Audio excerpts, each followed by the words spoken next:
You so much for being here. I am your District Rotaract and Events Chair, Julianne Grant, and I'm so excited to have you all here with us this morning. And it is my pleasure to officially open our Rotaract District 7020 Youth Leadership Seminar. Great pleasure and excitement that we convene here today, uniting youth leaders from across our district under the theme Tides of Change, Empowering Youth Leaders in Service and Life. As we delve into this seminar, let us all remain open to new ideas, embrace change, and strive for excellence in all that we do. We are here to learn, to collaborate, and to inspire one another. And I have no doubt that what we learn today will inform our decisions as Rotaractors and leaders in our everyday lives. I would like to express my sincere gratitude to our esteemed speakers, facilitators, participants, and attendees for being a part of this event. Your presence enriches this seminar, and we are eager to spend the day learning with you.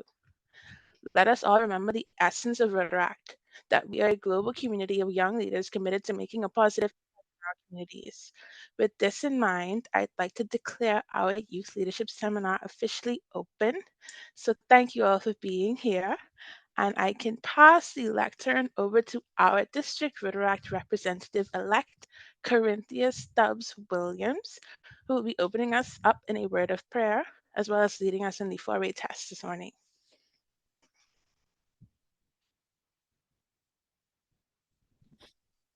Good morning, Rotaractors. I'm so happy to see that so many of you took the times out of your busy schedule to join us here for these sessions today. I'm sure that many gems will be dropped and many lessons will be learned.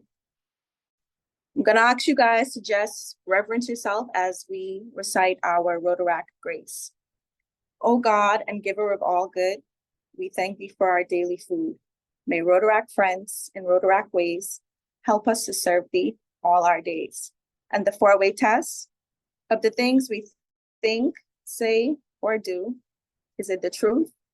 Is it fair to all concerned? Will it build goodwill and better friendship? Will it be beneficial to all concerned?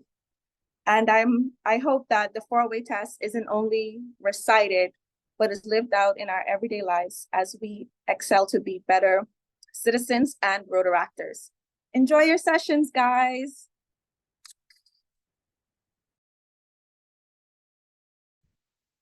Thank you, DRE. Next, I'd like to welcome DRR Selvin, the captain himself, to the lectern to give us his official welcome. Good morning, good morning, good morning, District 7020. It is I, hailing from the beautiful Jamaica. Yes, I am officially visiting the Jamaica clubs. I arrived yesterday. I arrived yesterday, and today my first stop is the Youth Leadership Seminar. So, woohoo! Here we are. Today I just want to thank you guys. Similar to Julianne and DRE.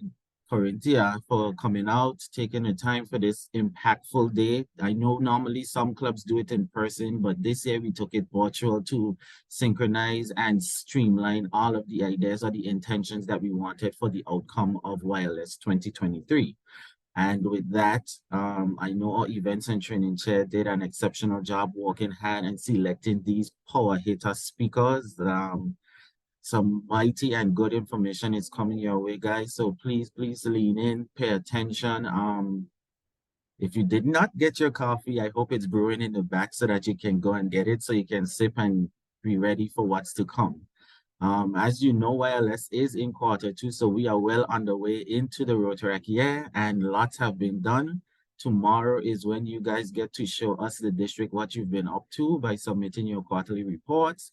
I look forward to seeing each and every one of your walks, all of the activities you've done, and great things. Also, just a quick note, if you have not looked into the resource pack just yet, this beautiful background that you see, those who have their cameras on are showing, you can find that background in the background. In the resource pack, sorry, and you are free to download that and turn on your camera so we can see your beautiful faces.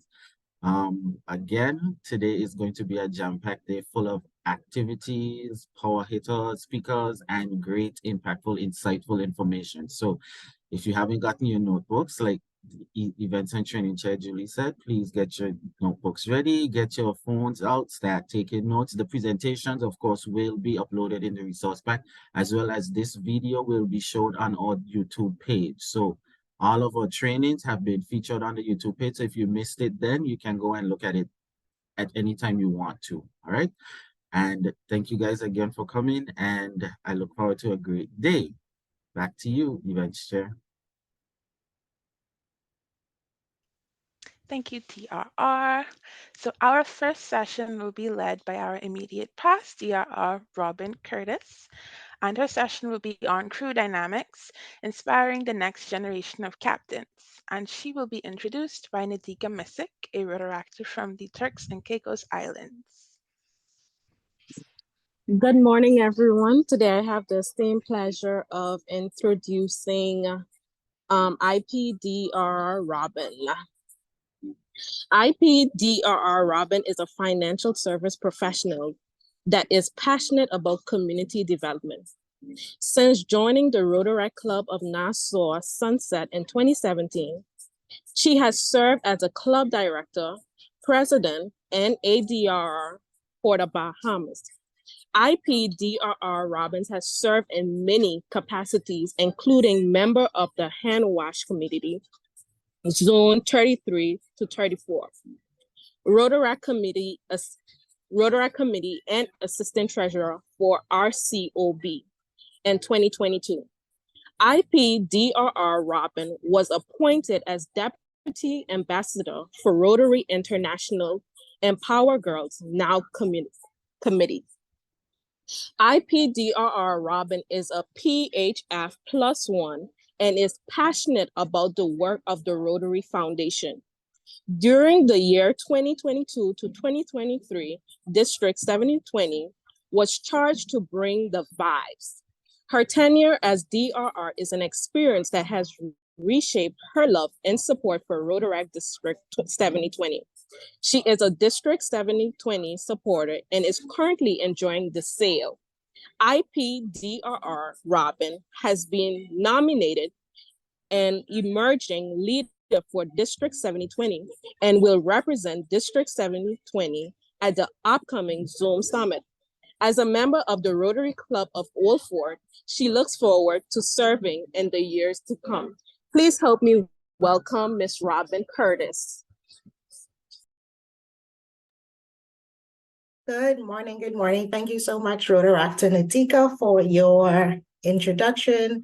And thank you so much, DRR Selvin, DRRE Corinthia, and of course, District Events and Training Chair Julianne, for the invitation today. I am hopeful that our sharing is impactful and we truly do learn, as we always do at youth leadership seminars each year. So this morning's presentation is, I am expecting interaction. Please open your chat, prepare to open your chat and share with me. I'm going to share my screen quickly, if I can find the button. There we go.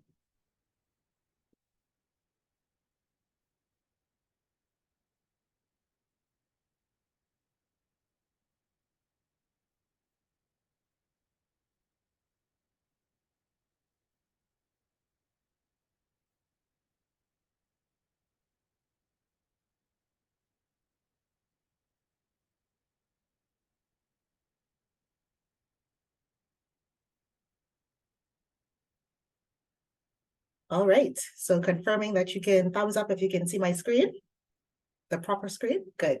So we're under the theme, Tides of Change, Empowering Youth Leaders in Service and Life.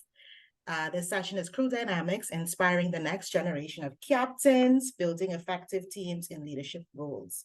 And I know the topic of leadership is what I know when I see effective leadership, I'm just like, okay, again, what are you going to tell me? Communicate, be transparent, read the room. And I know it can get kind of cliche, this topic, I know, for me.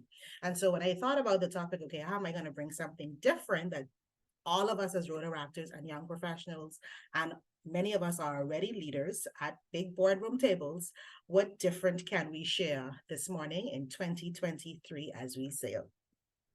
And I decided to So we're going to take a little look at more soft skills rather than the generic how to lead. So you're going to talk to me, you're going to use the chat, you're going to talk to me, and you're going to unmute your mic.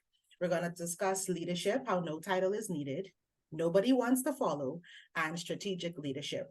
We won't be long, but I'm hopeful that what we go through today, we will truly take with us to better our Rotaract journeys, better our clubs, be leaders, whether or not we have a title or not, and truly lead as professionals. Many of us have top tier professional goals. We want to be executives, we want to be business owners. And so I'm hopeful that the journey of this discussion today is helpful on our professional and service journeys. A title does not make you a leader. It's your impact and influence. John C. Maxwell. This quote is near and dear to me whenever I sit and reflect about something I would have done or something I'm about to do if I'm asked to do something that is big.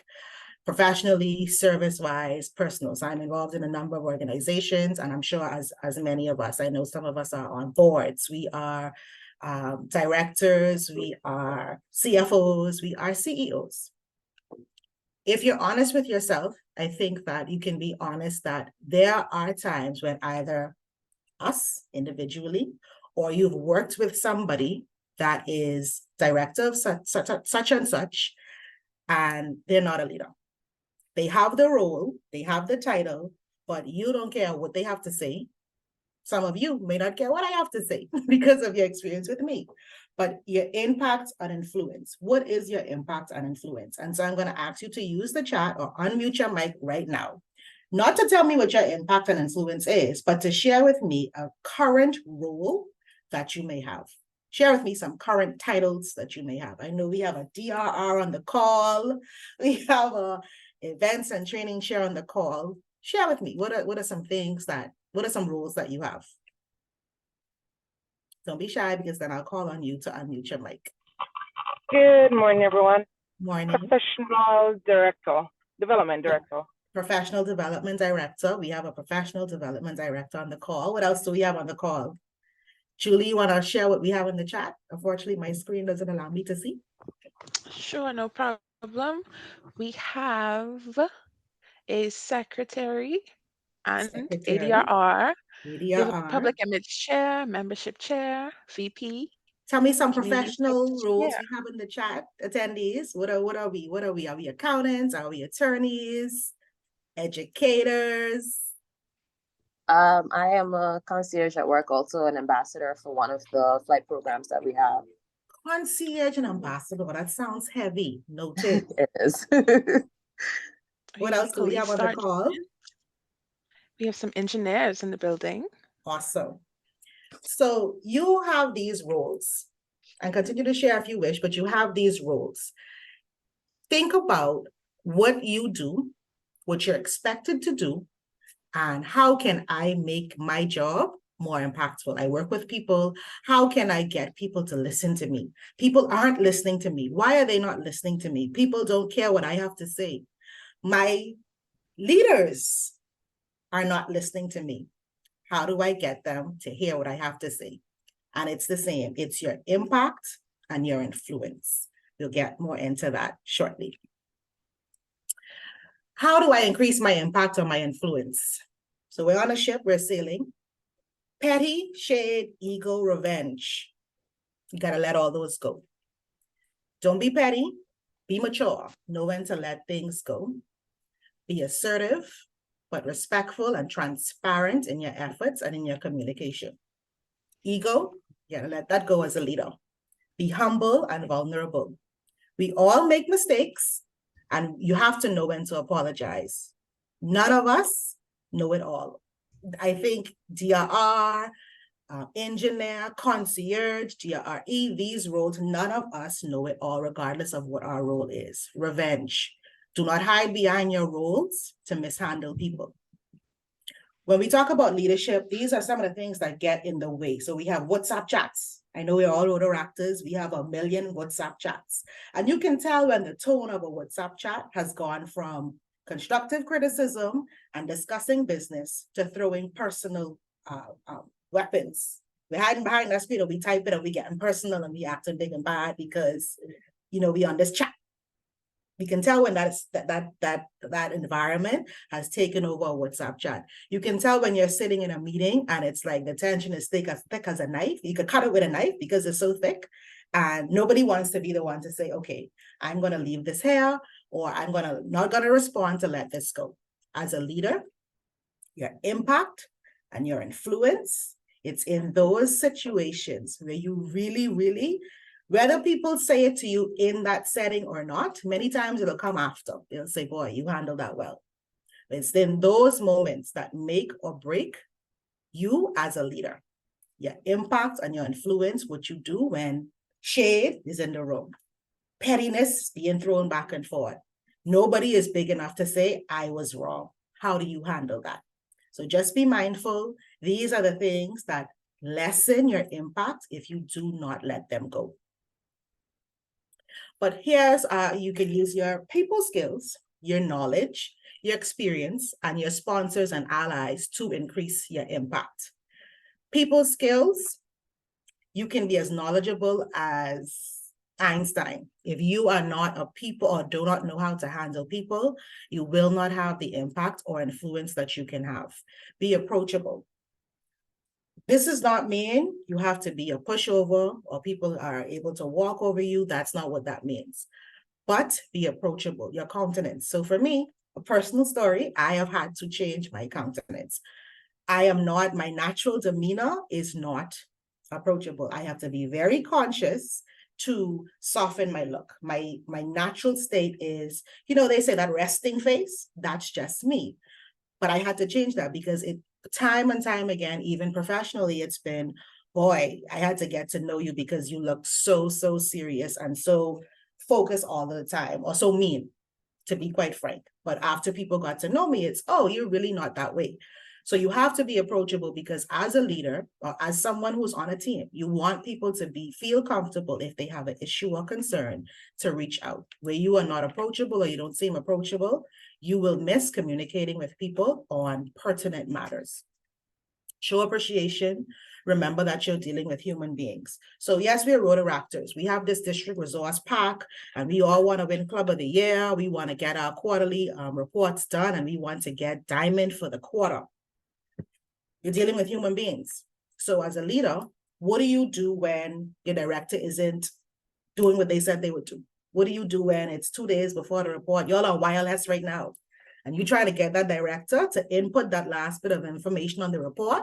And they in every other chat and playing like they don't see your message. What do you do? TRE is laughing. But what do you do? You're dealing with human beings. If you don't do it, or you're not gonna be willing to roll up your sleeves and do it, what do you do? I would say, take a look at how you have approached this quarter. Did you communicate your expectations early? Did you check in with your team as the quarter was going on? If you checked in and you noticed that it was done, did you pick up your phone and call your friend and why this one ain't do this yet? Or did you reach out to them directly? Hi, good morning. How are you doing?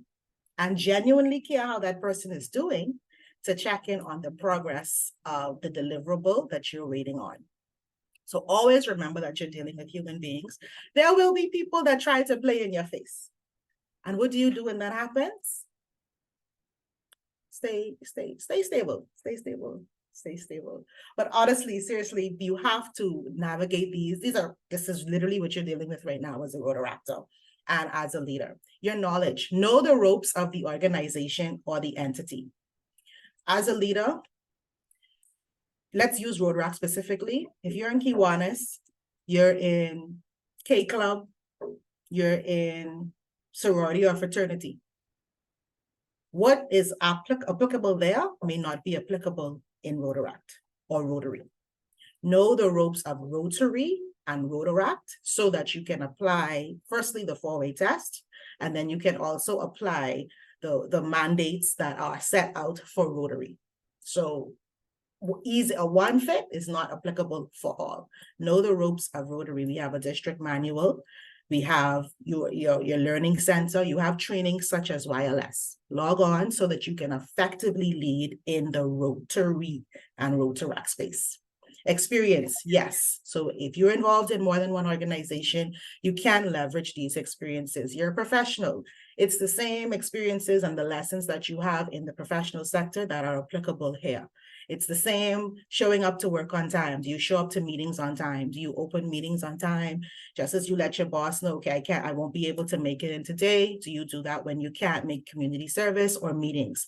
If your director or your president or your secretary is asking for responses in the chat, are you reading the messages or just sitting back and allowing things to fall? Are you responsive? So yes, you do use your experiences as appropriately in each space that you're in. Sponsors and allies, it's not just a network. And I think we misuse networking, or we take networking for granted. And I know that we as Rotaractors, we have networking events. Rotary, we have networking events. You're networking every time you communicate in a WhatsApp chat. You're networking every time you show up to a community service, poorly dressed. You're networking every time you show up to a meeting, poorly dressed, late, walking in with food or drinks in your hand. Remember that Rotary, they're professionals. So you're building sponsors and allies in every move you make. I don't care how you say, people know me and they know this is me. There are many times when people are laughing at you, but still talking with you as well. They in the other chat laughing at you and complaining about you. So be a professional, be a upfront person all around, and have people. I'm not talking about people that clap you up in a chat. I'm talking about people that will go in a room with, for example, the Prime Minister and say, I need this for President Delano Ellis. And I need this for him on my tab. That's what I mean when I say sponsors are allies. And that person is influential enough to get what it is President Delano needs. And they're your sponsor. They're willing to put their name on the line for you because of their trust and their respect and appreciation of you. That can't be bought. That comes with respect, trust, experience, and realizing that you're worth my name going on the line. So as a leader, those are some ways that you can increase your impact or influence. And in the middle here, there is you. So I know that some of us, we are caught up in, okay, this is me, this is how I do it. And that is true. And no one can be as creative in your own way as you. So what you do bring to the table is you. So in building your people skills, building your knowledge, building your experience, increasing your sponsor list, ensure that you are showing up as the best you, because the best you, no one can be you.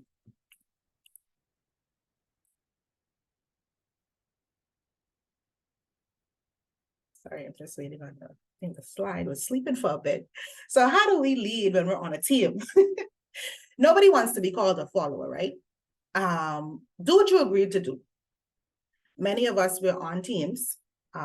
We have other things going on. We have jobs. Some of us are parents. Some of us are sisters. Some of us are siblings. We have to take care of other family members, etc. But do what you agreed to do. And if you cannot do what you agreed to do, communicate. Communicate honestly and upfront. I can't make the flyer that I was supposed to make for next week. Is it possible that that is made the following week? DRRE, I know I was supposed to submit that strategic plan to you for next month. I see that my schedule has changed. Am I able to submit that to you in December? ADRT, I see that. I know that my dues were due tomorrow. Unfortunately, there's a bank matter, and can I deposit those dues on Friday?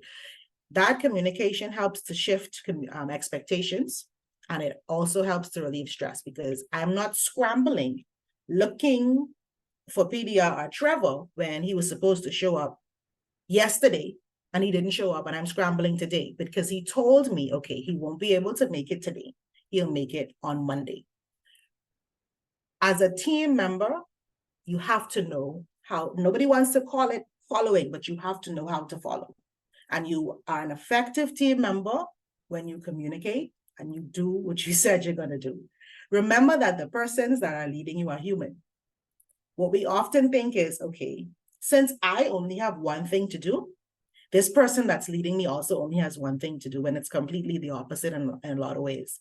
In just this one sector, just as you have 15 things to do on your do list for today, that person has 15 things. So where you drop the ball and don't communicate, you're not being an effective team member. Know what to say, when to say it. It's easy to think that leadership or the leader is ineffective. That's easy when you're not. I don't care how long you've been in the organization, how long you've been on that job. There's some things you do not see until you're in that chair. So remember that the leaders that you're dealing with are human. Your president, your club presidents, they're human. If you're on a committee, your director is a human. So just as you have some issues and you need to go to a therapist, them too. So remember that they are human as you lead on your teams. Know when to be solution oriented, and when to just drop the complaining. We all can see problems, right? I can tell when, oh, the district newsletter was late. My community service director didn't send out this instructions. We know that. Are you stepping up to assist? Because chances are, if you noticed it, I mean, the fact that you had the chance to notice, well, this wasn't sent today. I wonder why she didn't send it. Child, put this phone down.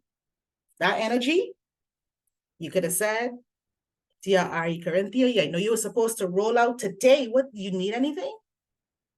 So nobody is paid here, right? Let's speak about road rack. Nobody is paid. Nobody is paid. So if you're not prepared to roll up your sleeves and lift the weight from a club committee level, don't seek to be president. Because when you get to that level, you'll see, oh, this is why past President Susie did this that way. And then we want that grace that we weren't willing to extend. Don't seek to be on the district board, because you'll see, oh, this is why. Let me use PDR Trevor. Didn't do it this way. Be solution oriented. And like I said, your team, if you're the weakest member on that team, step back. It's better you release that space and leave that space open so that if ADR T. McHale needs to step in and cover those two spots, at least the treasurer knows, okay, this is the only person I have, and I'm not looking for DRR Selvin, and he's never answering me. At least I know I need to go to ADR McHale. So a team is only as strong as its weakest team member. And it's better if you are that weak link. Be honest. It is hard to be honest with yourself. And sometimes it's hard to say, okay, I'm the weak link here. But be honest, I'm telling you, you're more respected when you communicate that upfront and step back if necessary than fill a space and not function. So leading on a team, that's how you build your leadership skills as well. Because if you cannot be a team player, you cannot follow instructions, you cannot follow guidance, I can tell you, as a leader, you'll realize you got to follow instructions and follow guidance as a leader as well. Because you have to listen to the tone of those that you are leading beside. All right. And then strategic leadership, paid and unpaid. This slide is very short. Paid and unpaid. Leadership is hard, straight across the board. Work ethic will take you further. Sorry, that should be than knowledge or skill. I don't care how much you know. If you're not prepared to do the work, get up early, prepare your slides in advance. You're not prepared to do that, you could have all the skill in the world. And leading a team, because you need to galvanize all these persons to walk to one beat. When everyone is sleeping, you have to be awake, because you then got to show up to the event, but you have to do the work before the event. Planning a conference, you got to do that well in advance. I'm excited for conference, but are we really thinking about the SAIL conference team? Are we asking, if we're on the team, how can I assist? Oh, they're not rolling out registration yet. And I'll say it. But do we know what all is involved in getting us to this, just the starting line? Work ethic, that's what it takes. Do the work. Whether you're being paid or not, if you're not prepared to do the self-work and the professional work, like I said, man, I know we have engineers, attorneys, etc., aspiring attorneys, aspiring engineers on the line. Are you prepared to study? Some of us have jobs and we need to study as well.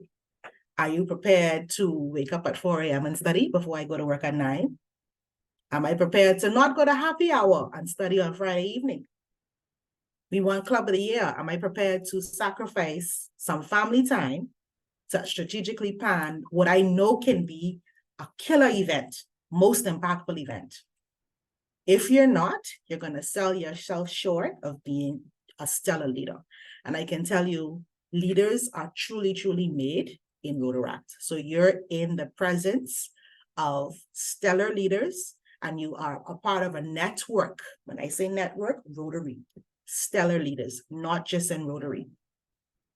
You're in the presence of business leaders, medical leaders, professional leaders. So as you serve and as you sail, remember, your leadership doesn't start when you get the title. Your leadership starts when you take that pen and say, I want to be a Rotaractor. Step up to leadership and truly, truly serve. And I can assure you, every one of us on this call that have been in Rotaract for more than one, at least more than one quarter, can say, this is how Rotaract has benefited me as a leader. So I'm open to any questions or concerns that you may have. Not really a question directly to like what you said, but the content that you shared, is there any way you can like email that so I can share it with my team? Because a lot of them who need to hear this are not on, and I would like for them to hear what you said or to like be able to share it with them. No problem. I will share with training chair Julie, and she can liaise with DRR Sullivan for the best mode of dissemination. Thank you.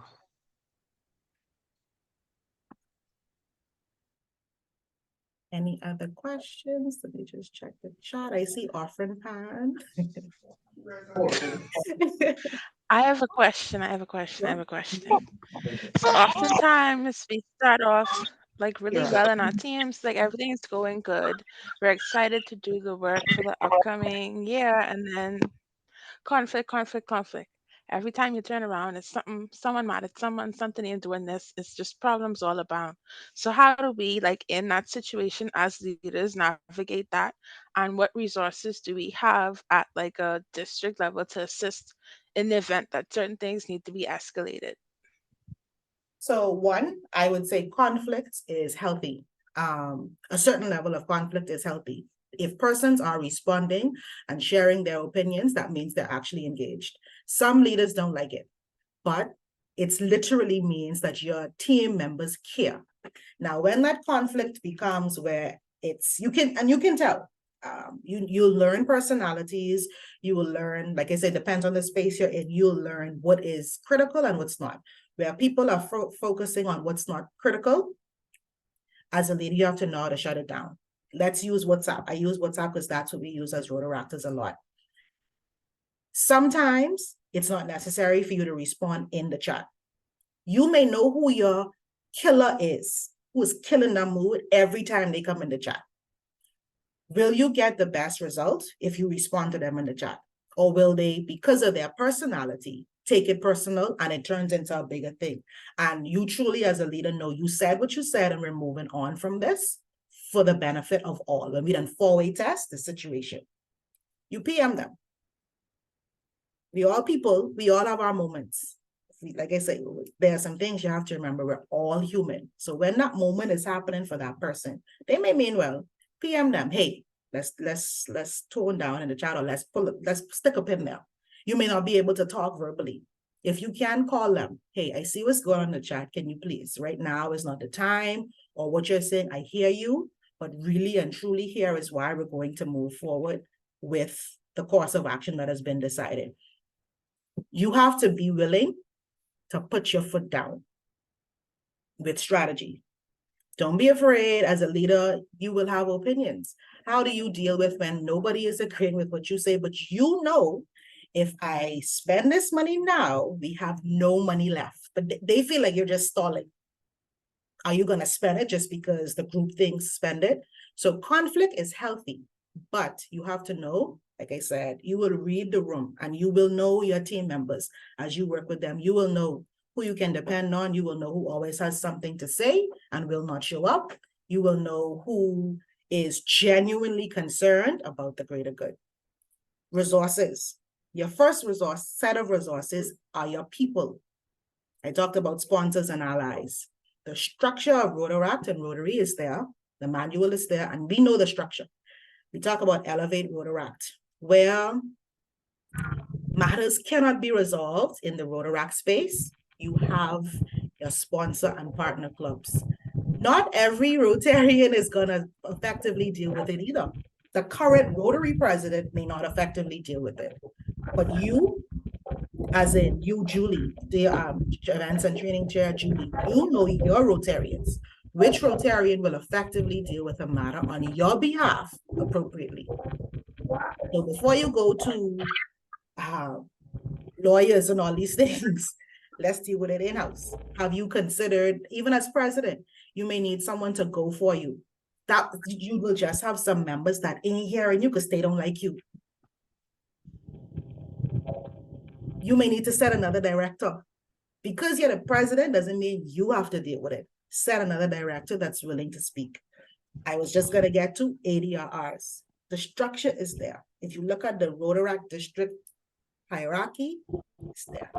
You then go to your ADRRs. And if your director and your president is running the club awry, step over that president appropriately and genuinely call on that ADRR to assist. Before you go to Rotary, have you called on your ADRR? That ADRR isn't answering you, then we have our captain. And if he is called on and he is not answering you, then let's get some Rotarians involved. You should hit success at some point. If you're not hitting success, this whole organization structure don't make no sense, right? So let's use the structure and let's rely on the fact that let's understand there will be conflict. We talk about, and I'm going to touch it because many people may be nervous to say it. Oh, I need to put this person out. So how do I do that? If that is happening, like I said, in a club, or any committee, you need to call on your ADRRs urgently. They need to know what is happening. The district is here to support you through those issues. And the answer may not be, oh, I need to expel this member. Let's step back and see that member may be going through some serious stuff and they're using Rotaract as their outlet incorrectly. And if you strip it away, that's usually what's happening.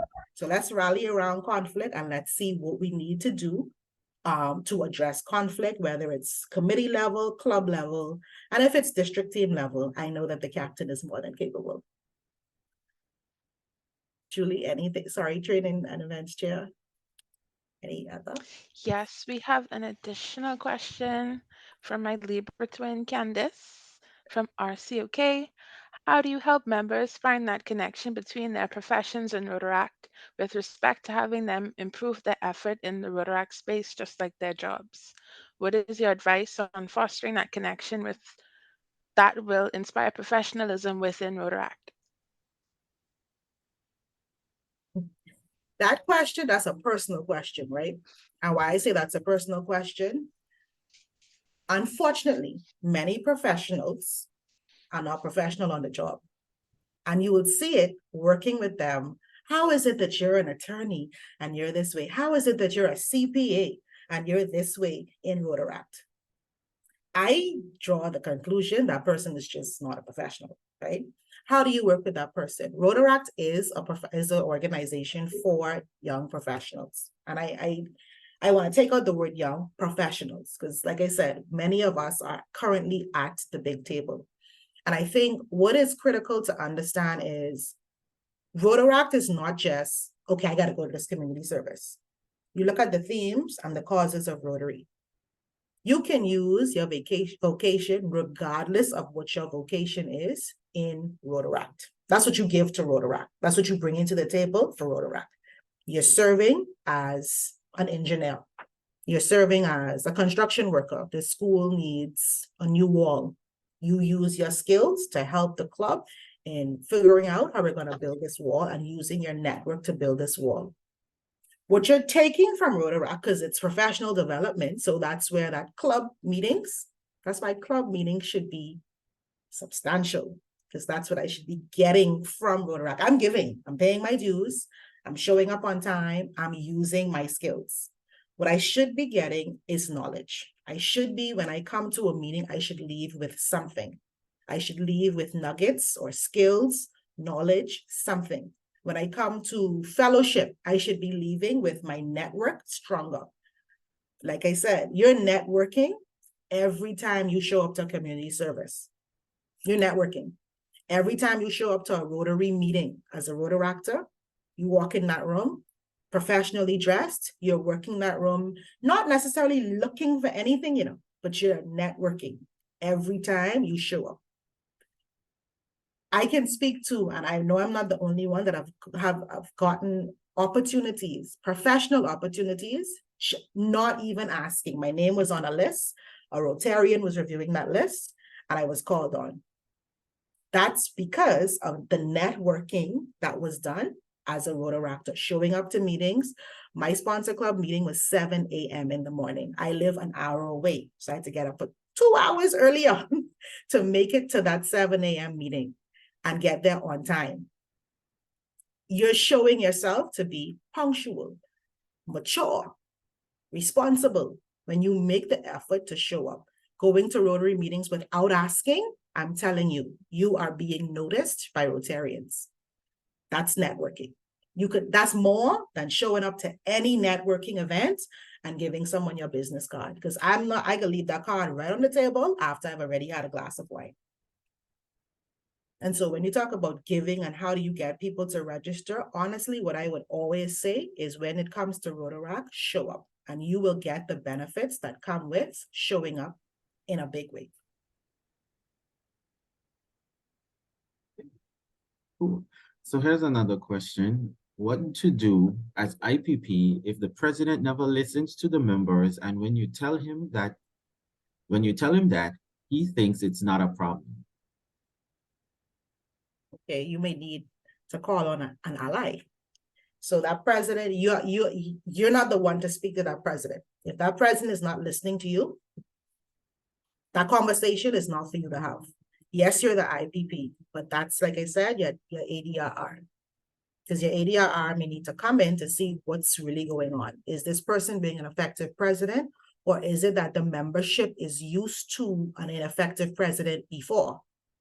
Because there's a lot of sides to the story.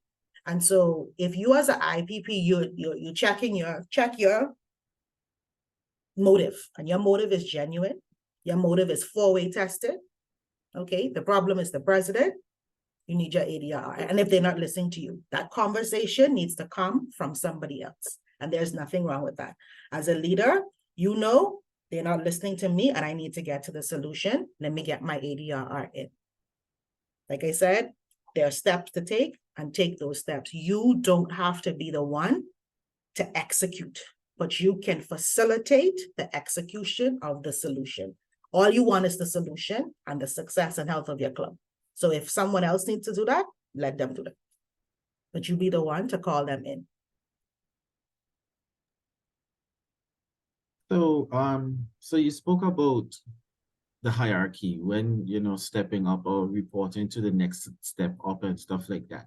What would the timeline be in the sense that, for example, president is having issues with their with their club, sorry. And they are more tapping into, say, their other board members to, I guess, get the buy-in to find that solution, but still no traction is happening. At what point should they now step in and go to their ADRRs for assistance or go to that next level? For me, I would say immediately. Once you've tried more than one way. So and once you pick it up, because sometimes you don't realize what's happening. You're saying something and you don't realize you're being ignored. But when you realize you're being ignored, you probably have been being ignored for a while now. You just didn't realize. And so once that comes to your mind, you realize, you step back, like I say, step back and be genuine, be honest with yourself. You've spoken to this person respectfully, appropriately, and what you're saying is fully tested. And sometimes members are coming to you and you have this information and you don't want to be the one that says, well, Director Susie said they can't stand working with you because you always criticize it. You don't want to say that because it then puts Director Susie in a hot spot. And so once you have all of that information and your gut, I always tell people your gut is there for a reason. Reach out because the year is only so long and it doesn't take long to completely gut a club. And it takes forever to rebuild that club back after that club has been sliced down. And most members will retreat before saying anything. So if you have the courage to say something, say something.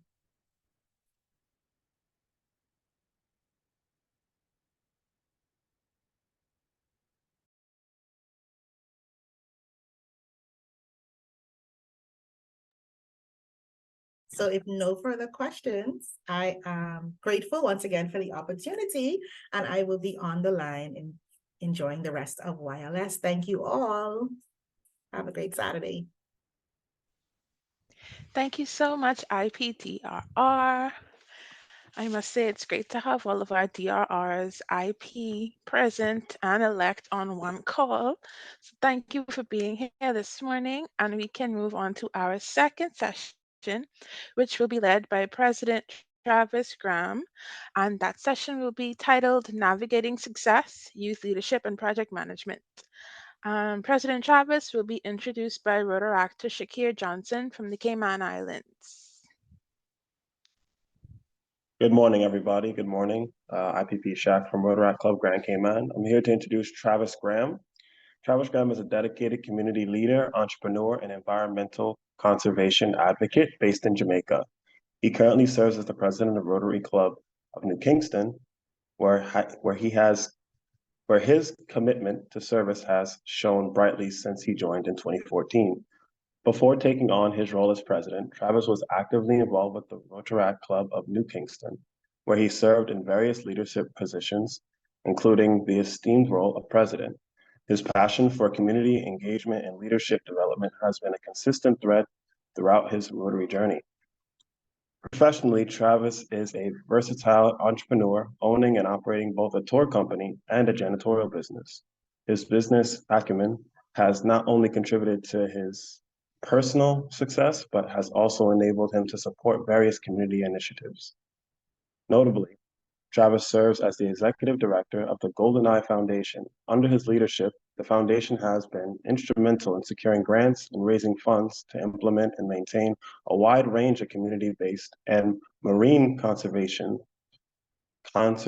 programs. Some of their notable projects include managing the, excuse me if I get this wrong, I tried it a couple times last night in my script, Oracabessa Bay Fish Sanctuary, overseeing the largest coral reef restoration program on the island, engaging in sea turtle restoration efforts, and operating a nonprofit PADI certified dive shop, which helps fund their conservation initiatives. Beyond environmental conservation, the GoldenEye Foundation plays a crucial role in uplifting the local community. They manage a vocational training school and skills training center, operate a BMX track and youth-based BMX cycling program, offer a community youth coding program, and run an agricultural program aimed at creating alternative livelihood opportunities for local residents. Travis's remarkable ability to secure multiple international grants has been instrumental in funding, implementing, and managing these projects and programs, all of which have had a profound and lasting impact on the local community. In all his roles, Travis Graham demonstrates a strong commitment to the betterment of society, environmental preservation, and the empowerment of individuals, making him an exemplary figure in both the Rotary Club of New Kingston and the broader community of Jamaica. I present to you, Travis Graham. Okay, pleasant good morning, everyone. I'm not sure who wrote that bio. Yes, it seems a bit ostentatious. However, IPDRR, DRR, DRRE, other district board members, and the district at large, Rotaractors, Rotarians, welcome. I'm told I have 15 minutes to present, so my bio seems like it may be longer than my presentation. Nonetheless, I would like to the opportunity to share my screen, please. So I will be really looking at project management within the context of youth leadership. Okay, am I allowed to share? Okay. Okay, excellent. Let me know if you're seeing my screen. Are you guys seeing my screen? Okay, excellent. Yes. Yes. All right, so navigating success, youth leadership and project management. So essentially, as you know, as Rotary clubs, Rotaract clubs, our aim is to ultimately enhance the quality of lives of the people that we serve, right? And there are so much things that we can do in order to achieve it. And one of the most critical things include managing your projects properly and ensuring that your projects are sustainable, meaning that the impact will be long-term. Are you guys hearing me clearly? Okay, excellent. Just want to ensure. So as was mentioned, I was a former Rotaractor. I'm now I've been a Rotarian for a while. I was a Rotaractor for a long while. Now I'm the president of my Rotary Club. So it has been quite a journey. One of the things that has really kept me a part of Rotary is the fact that Rotaract has really been a significant part of my personal and professional life. Meaning I have operated in the community development field all my life, and Rotaract first made sense to me because one, I was working in communities at the government, the community development arm of the government, and when I was introduced to Rotaract at the time, it made sense because I saw where Rotaract could impact my professional life, and the work that I was doing could impact Rotaract. So as soon as I joined Rotaract, it was close to the end of the Rotary year. And as the new Rotary year began, I was community service director because, you know, naturally they saw where I had the connections. And I was community service director for 2 years. And everything that Rotaract was doing, I basically took the opportunity to see how much resources I could pull from my professional space in terms of partnerships, in terms of potential funding, in terms of communities that I was working in at the time. And that really allowed me to basically make my job as a community projects personnel easier. And what I did for the Rotaract project, I just included my organization. So for me, I always knew that I would personally and professionally benefit from being a part of it. And I would just advise Rotaractors, if it makes sense to fuse your professional work and your Rotaract work, do it. I wouldn't look at it as a conflict of interest. I would look at it as dovetailing. It makes your life much easier. You know, so I'm doing 2 things at once, and that's 3 hours out of my day as opposed to 6 hours doing 2 different things. So, you know, time management and strategic planning is critical in project management. And I utilize this approach to make my years as community service director very fulfilling, and also as president of my Rotaract club. And basically, I'm doing the same in Rotary. So as the president now, International Coastal Cleanup, just an example, International Coastal Cleanup was recently where I'm located in Oracabessa, that's on the north coast of Jamaica. Our Rotary Club did their ICC project there. So it made sense. The community was benefiting. Our Rotary Club had a great project to do. We had Rotarians come over, and I was still fulfilling an important activity under my organization. So just showing how the alignment works, and that speaks to whatever other facet of Rotaract that you're involved in. So the talking points for today will be the role of Rotaractors, developing leadership skills, also project management basics, project cycle, navigating challenges, proposal structure, and I will make it as succinct as possible. Just to leave some time for questions. All right. My screen may be a little, let me just reduce the size of my screen. So the role of Rotaractors. And, you know, as a past Rotaractor, I'm speaking within the context of a Rotaractor and a Rotarian. And it's important because, you know, many Rotaractors don't see themselves transitioning into Rotary. And many Rotarians see Rotaractors as, you know, kids, young people. Which what I've come to realize is that Rotaract has brought so much to Rotary. And even though, you know, I still consider myself young, even though we're young, and this is me being in the shoes of a Rotaractor, many of us are, as young people, have tremendous leadership roles within our own countries.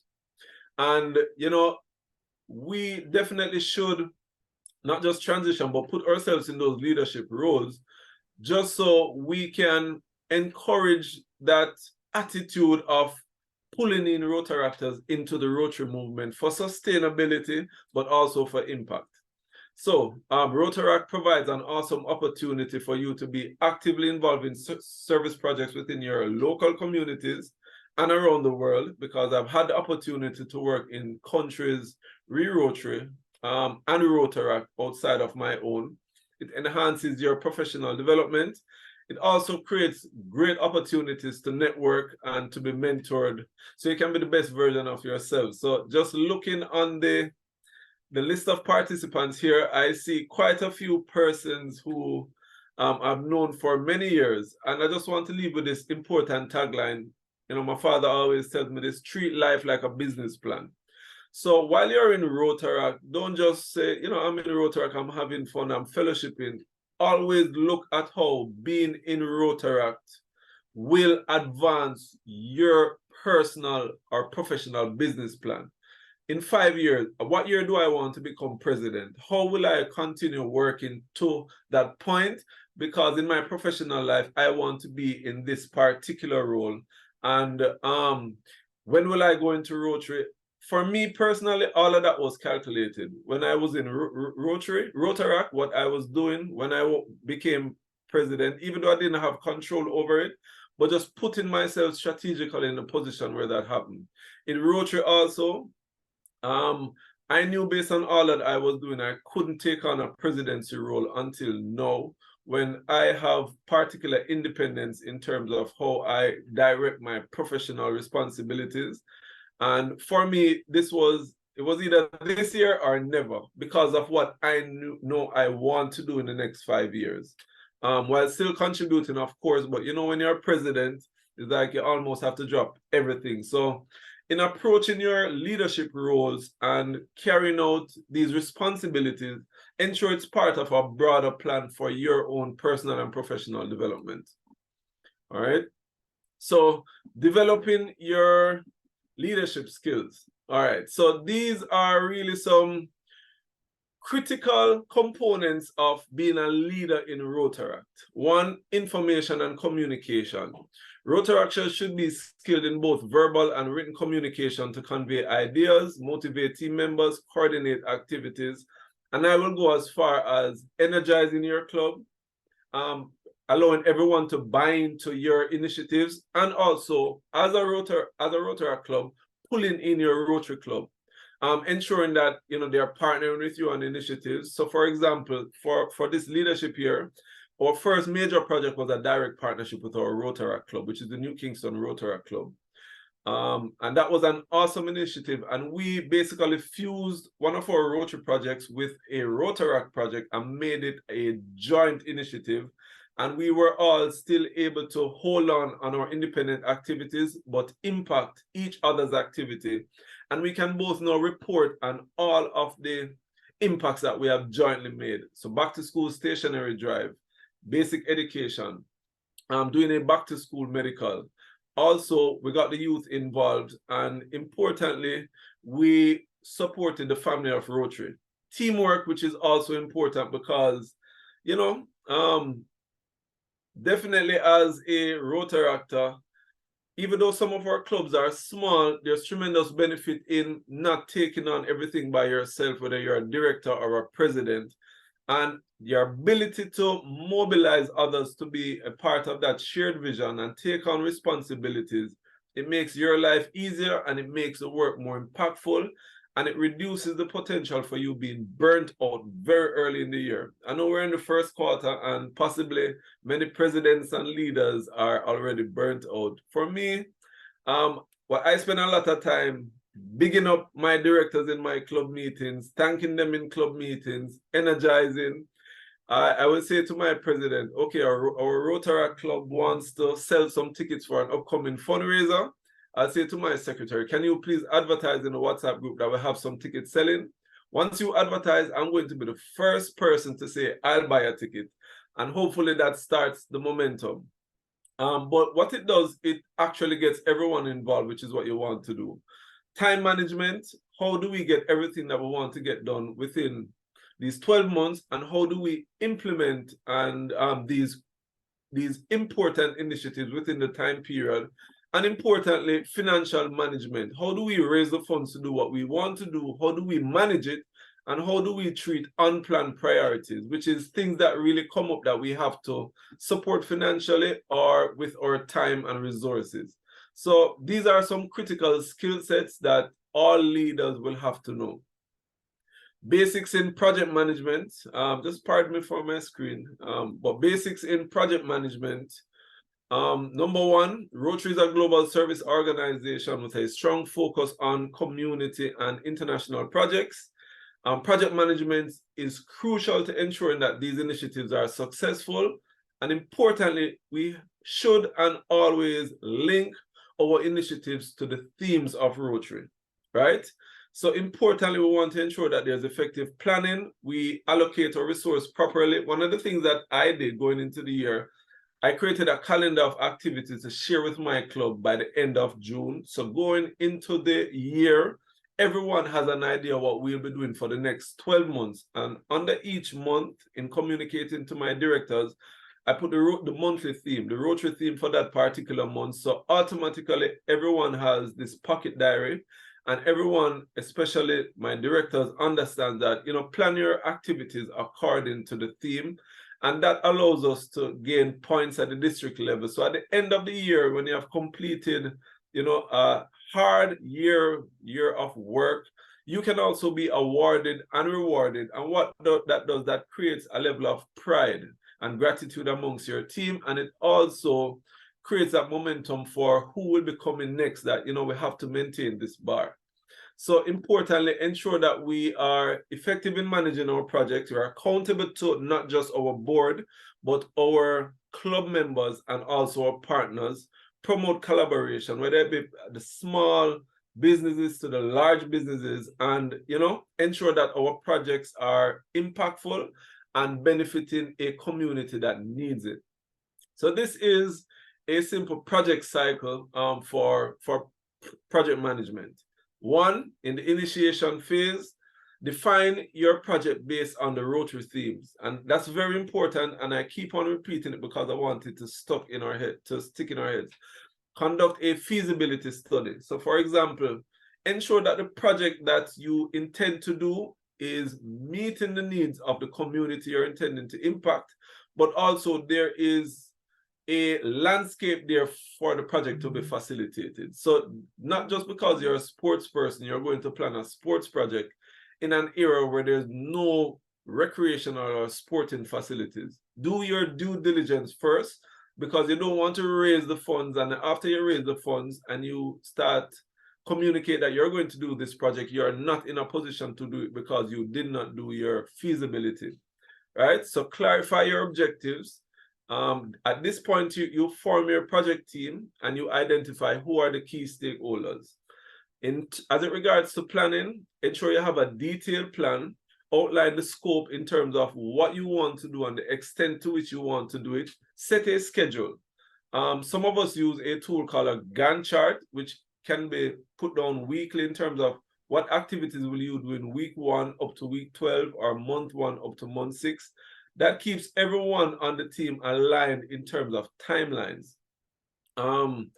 Budget, ensure that you have identified all the resources that will be required and assess the risk. What is plan B if rain falls? How do we treat it if we don't get sufficient funding? How do we scale the project up or down depending on the support? Then phase 3 is execution, putting the project plan into action and ensuring that the tasks are performed, and importantly, persons who have particular responsibilities fulfill them and we achieve the project objectives. 4 is normally an area that we miss out on, which is the monitoring. Host frequent meetings, monitor tasks, tick them off once they are completed, and ensuring that you compare it to the original project outline. And this will allow us to make adjustments where necessary. So for example, if when we were hosting our medical, we realized that the transport and the team that was coming from the dental unit, they basically could not come because it was close to their exam period and they canceled last minute on us. So we basically had to readjust, and we brought in counselors and a physiotherapist. So at least, even though we did not have that component, we had a suitable initiative that will stand in place of what we had originally planned. Things like this come time to time, but you also have to ensure that you have something of a plan B, so you don't totally miss out on the opportunity to impact these persons' life. And then importantly, the closure and reporting phase. Once the project objectives are met and the project is closed, ensure that you provide a report of the achievements to your partners, to your club, to your members, and to the district. Ensure that we submit these documents to the district so we can be duly recognized.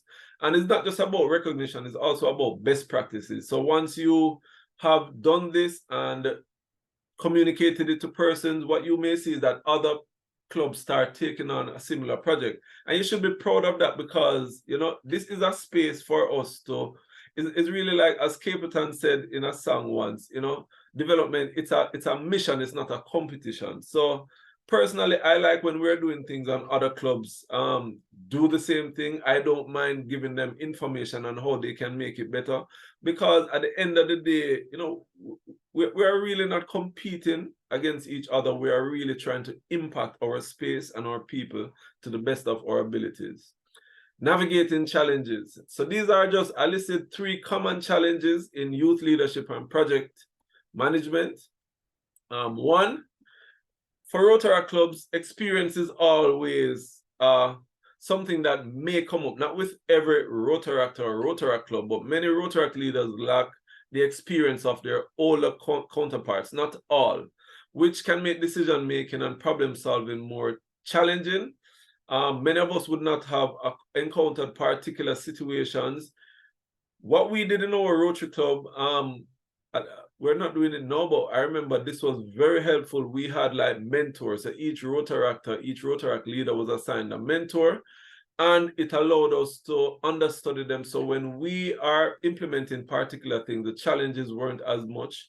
But critically, what it also does, it fosters a greater relationship. And I'm using Rotary and Rotaract as an example because Rotary has so much more access to resources and funding than Rotaract in many cases.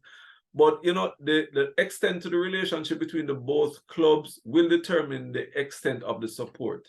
So I would say, you know, pull on the Rotary Club, pull on other leaders within the society, pull on business leaders, because, you know, development and project management is, at the end of the day, is really about relationships. The other thing is resource constraints. Many Rotaract projects may face budgetary and resource limitation, not having enough funding. I would say spend a lot of time building relationships. When you're doing a fundraiser, it's not just about raising funds, but who are you going to establish those relationships with that you can call on these individuals for project support. The third one is team dynamics. Now, team dynamics is always a sore point, you know, managing a diverse team of young individuals with varying backgrounds and motivations can be challenging. So building effective teams, maintaining cohesion is important, and we always have to ensure that we don't allow conflicts to blow out of proportion. We nip them in the bud.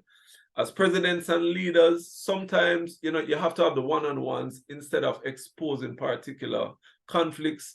You know, clip it early, have the one-to-ones with the persons who are involved, and don't allow it to blossom too much sometimes into the whole club space, because then sometimes they get everybody talking, the problem becomes bigger than it actually is, and it impacts our real goal and focus, which is supporting the community. So, you know, we have to manage personalities, we have to understand personalities, and sometimes we have to work within the context of people's personality. Always emphasizing that it's not about you, it's not about me, it's really about the purpose of why we're here. All right, so we spoke a lot about project management. This is very short, but you know, we can't manage projects if we don't get the funds. So importantly, watch the spelling errors. Don't mind the spelling errors, but there are few sources of grant funding or income outside of our fundraising. You have district grants, international grants, and that is how the Rotary Club comes in terms of working together to identify project funds with your Rotary Club that the Rotary Club may have access to, and pulling it in for joint projects. There is no issue if we together work and implement and impact particular areas based on the Rotary themes. It makes everyone happy, it makes our projects more impactful, and it enhances the relationship between our clubs. Private businesses, corporations, individuals within your space, a lot of them, if we can sell our initiatives properly, if we report, if we ensure that there's an opportunity for branding, then there's the potential for more support to be pulled in terms of resources. Unless your club is a registered charity, you may not be able to apply for particular grant funding, but you have to always remember that we have government organizations who are mandated to carry out particular technical services, and we can take advantage not of getting their money, but getting their resources and human labor to implement projects. So that is also a huge value, and that is something that we can use towards achieving our project objectives. I guess we can skip over this. These are just some grants that I've been able to pull in over the last few years. Some of them are small, some of them are very huge grants. But what I've realized working in the grant space is that developing a track record, it opens you up to more opportunities. I've been in situations where we pulled down a $50,000 grant, we implemented it successfully, and the same organization called us to say, hey, we have a $200,000 grant, you should apply, because they have confidence in our organization, and because we have been able to maintain the relationships after the project period is completed. Creates opportunities. Now, why aren't grant proposals sexy? Many of us will write these proposals to entities. Now, they said proposal writing is the art of telling a good story. We have to make our purpose sexy. So the project has to look sexy, meaning people have to be attracted to what it is that we're doing. A big part of that is how we communicate the problem and how we communicate the solution and how we communicate the process of solving the particular problem. So I would tell people, you know, ensure that your projects are not too general, they're focused, and sometimes research on these organizations that we want to partner with and ensure that you basically align your project to their mandate so they can justify their spending. So you may have like a bank and their corporate responsibility is focused on education. It doesn't make sense to link them regarding a sports project or a health project. Link them directly to our education project. So this includes some level of research, but it allows us directly to have this coincidence of wants where they can see their mandate fitting into your project and you develop the relationship. Gather data to help to justify and make your, ensure that your project is feasible. How many youth live in this space? What's the crime rates? And including those proposals and those letters, the data that you have gathered. But what it shows, for example, if I'm a grant funder, it shows me that you have done your research and chances are you have done your due diligence and I can entrust my investment, because what I'm really doing is investing my capital in your purpose. So data collection is very important. Oftentimes it's something that we overlook. And sometimes we may do a big project, but the impact is small because while we have spent $10,000 US, the beneficiary population is low because we wouldn't have done our due diligence. Develop a track record of successful projects. I just want to outline a quick structure of a grant proposal. I'm wrapping up. Ensure you always have a short bio of your organization. So in introducing your Rotary Club, you can send that to the entity you wish to partner with, so they off the bat understand who you are, what's your purpose, and some successful projects that you have also done in the past. Introduce your project and your project team. Let them know who will be managing this project, what are their skill sets, what's their experience. And you're looking at it as an investor. They want to know that who they're investing their money in has the capability to properly manage it. Problem of need statement. Ensure you have a good problem statement intact, because the problem statement impacts everything. Once you have a good problem statement, when you list the solution, it will be automatic that your solution is responding to these particular problems. And also you can measure your success at the end of the day, because success is really about the change. What's the positive change that has come from this? List your project objectives, ensure that they are very measurable. So at the end of the project, you can say, okay, I impacted these 10 young people from this particular community. Each of them received a book bag. We ensured that 50 persons were seen by the ophthalmologist. So at the end of the day, you don't have to be looking for numbers, but you are measuring as you go along, and it's easy to measure the success. List the activities that will be undertaken to achieve the objectives listed, and that's critical. What's your strategic process to ensure that you are successful in implementing your project? For some organizations, you may take a different road to getting the same outcome, ensuring that the road that you choose is more suitable for the people and purpose of your organization. Second to last slide. The budget, and this is also a part of the project management, but what I always tell people, there's an easy way to structure your budget. Your budget is informed by your activities. It's not informed by your objectives. Your activities are informed by your objectives. So this is how it works. You kind of work backwards. This is what I want to achieve. Before you set your budget, you have to list your objectives. To achieve each objectives, I have to fulfill these 5 or 10 activities. And then you put the budget to the activities, not to the objective. Because sometimes when you put it to the objectives, what you realize is that you miss out on particular activities, and you realize that your project cost has ballooned from $5,000 US to $6,000 US because you did not account for these particular activities. So always start from, yes, you have your goal, yes, you have your objectives, but once you list your activities, then you start calculating what does it cost to carry out these activities. Value the contribution of your organization. So even though you receive $2,000, the input, the technical support, at the end of the day, your project is valued way more than the financial input that you have received. And when you're reporting, you report within that context. Ensure your activities are informed by your objectives. Ensure your team has the capacity to manage and be accountable for the funds that you are requesting. And this is important. We all want big money to do big projects, but if you are not in the position to implement these big projects based on the team that you have, you're basically shooting yourself in the leg.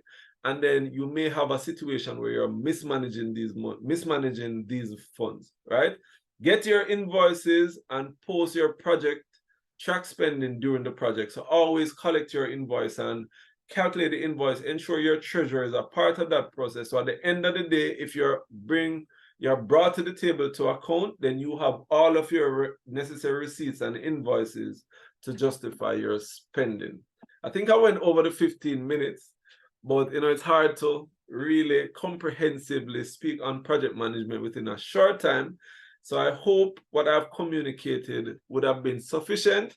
And I just want to say to the Rotary clubs and the Rotaractors in the building, think big, be strategic, establish relationships. Even if you're establishing relationships this year to benefit from them next year, it's not really just about you, it's about the mission of the organization, which lasts beyond your particular year of leadership. So right now, let me use an example. We got a huge grant there a few years ago to do heart surgeries, and those surgeries lasted more than one president. And what we had to ensure that we did, each president would have brought in the previous president, would have brought in the upcoming president to ensure that we, over the period of a number of years, were able to implement this project successfully, maintain the partnership. And in my year now, there was a wall dedicated to the project. And while I was the president at the time, it was based on the work that was done by 3 previous presidents, right? So ensure you think long-term and think succession planning, and don't just focus on your year, but focus on the years to come for the Rotaract clubs. All right, that's it. Thank you very much. Thank you, President Graham. I do have one question for you, me personally. So this is the first year, I believe, that Rotaract clubs are allowed to get international grants, Rotary international grants. And I wanted to ask, as someone who's never been involved with the grant process before, this is my first time on my club board. This is our first, and I'm a treasurer, so I have to be involved in this process. What advice would you give to like young Rotaractors who'd be applying for their first grant this year? All right. So my first advice is to go to the Learning Center.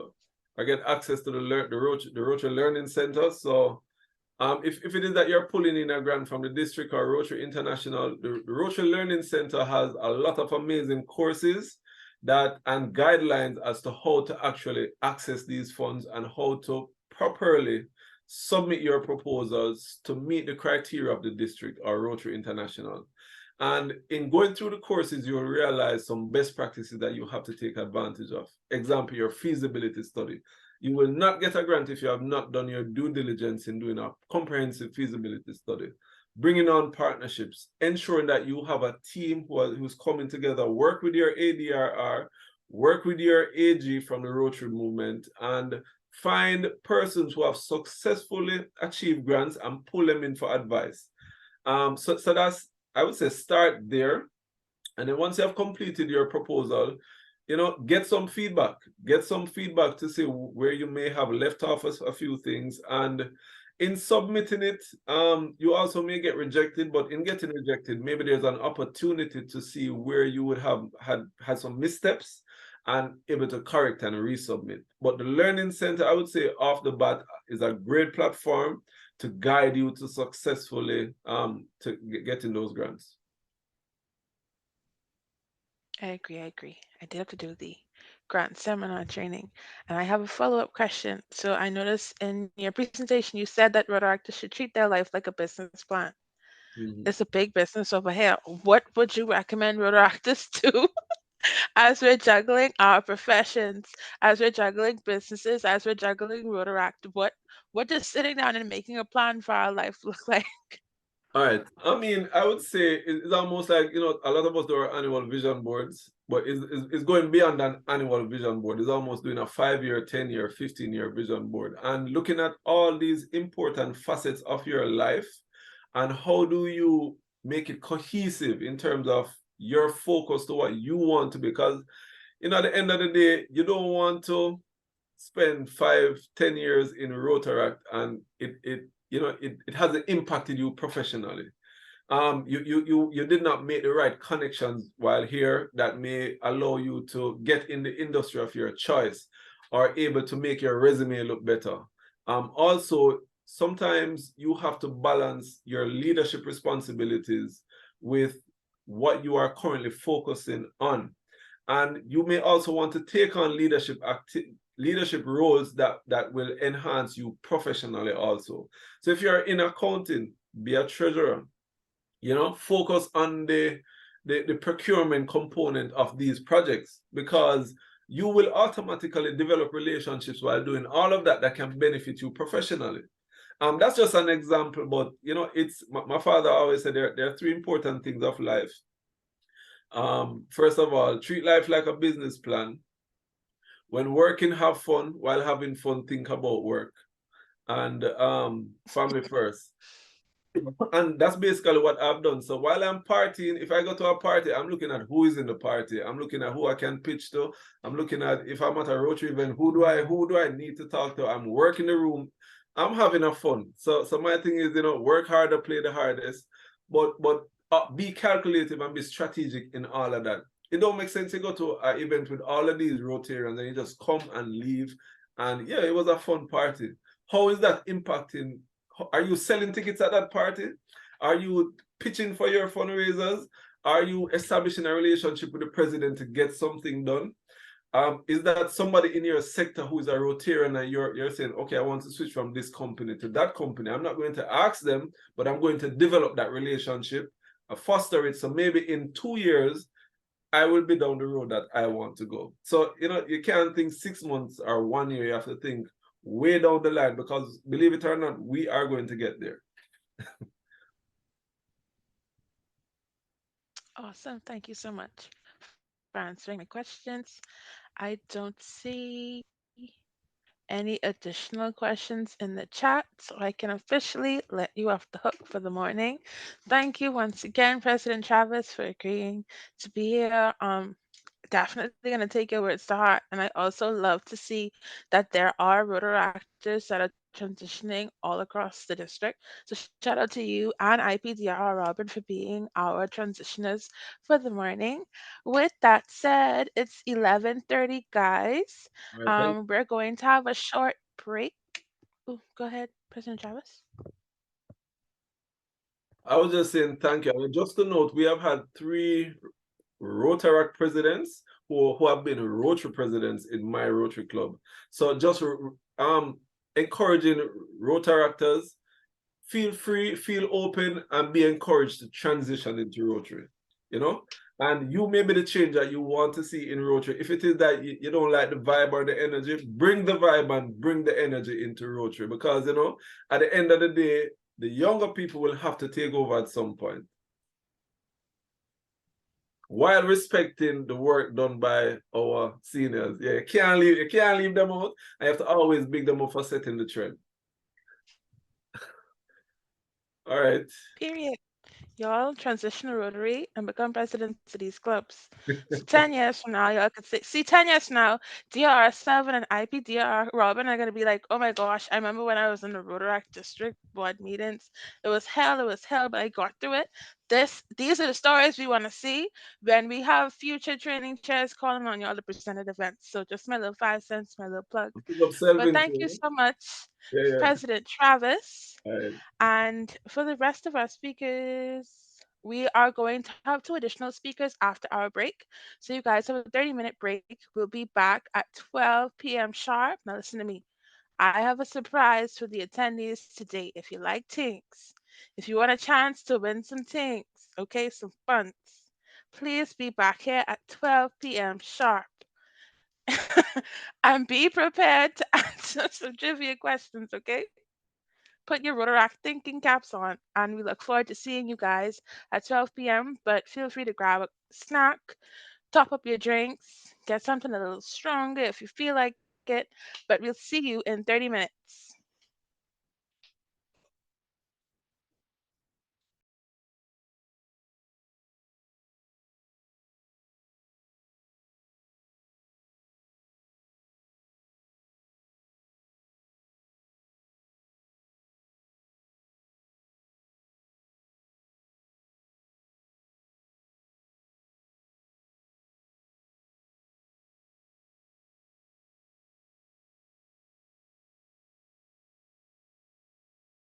And his finance team to give out prizes for our trivia session today.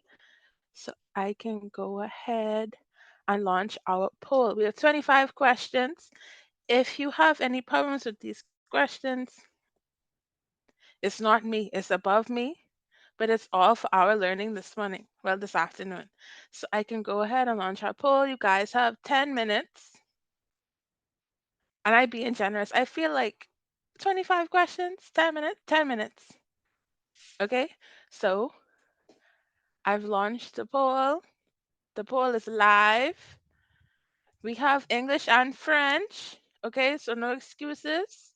All questions are mandatory. Y'all have a blast.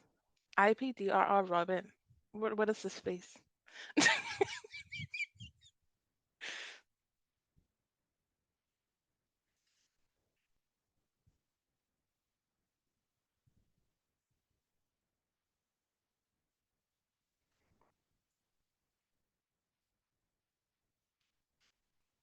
Okay, master's degree. Child, by the time this Rotaract year is over, I want you guys to have a master's degree in Rotaract. That is correct.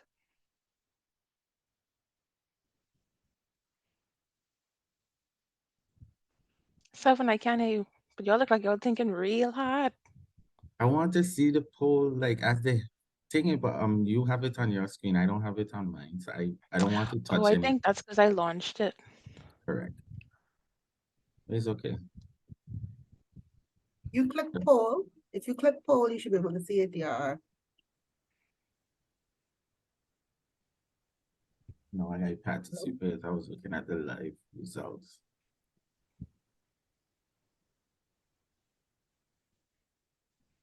Okay, I'll wait till the results come in. Y'all do my questions? No, I see the heads hurting, but I don't see the percentages going up. What's going on, guys? I think you only see it when the person completes it. Okay. I know I threw a few easy questions. What's going on, Mikhail? ADRT? Y'all stressing. Y'all stressing. This is Just for the being record. funded by our district. Okay? You're gonna work for this today. I'm no comment. Those who just came in, are they seeing the poll? Just do your Are they best. doing the poll? Just want to reiterate to everyone that the poll is live. Rishi, you It is okay? available in English and French. So get in there. Why I feel like she's Googling.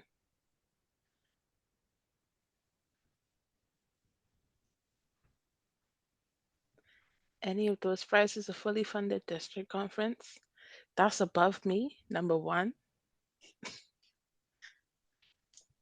Number two, I only have 2 prizes. So y'all got to get in there and answer these questions.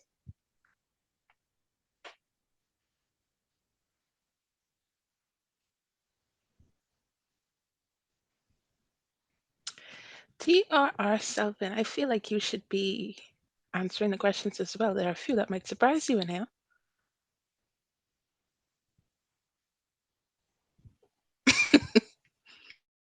I remixed it.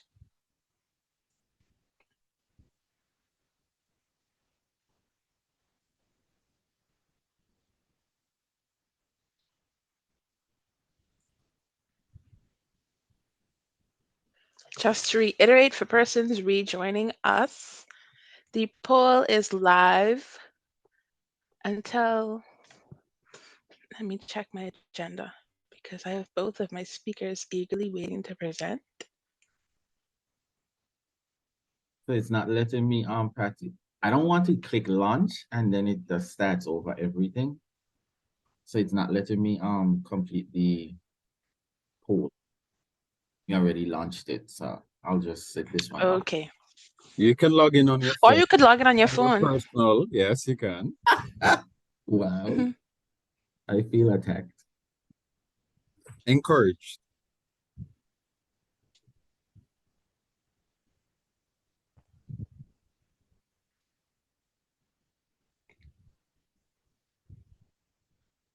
I see one person's completed so far. See, in record time, 4 minutes, you guys. Am I done log in with my personal to get into the meeting? Okay, let's see. I think we still have people trickling in. So I'll give you until 12:15 before I go through the responses. But I'm rooting for all of you.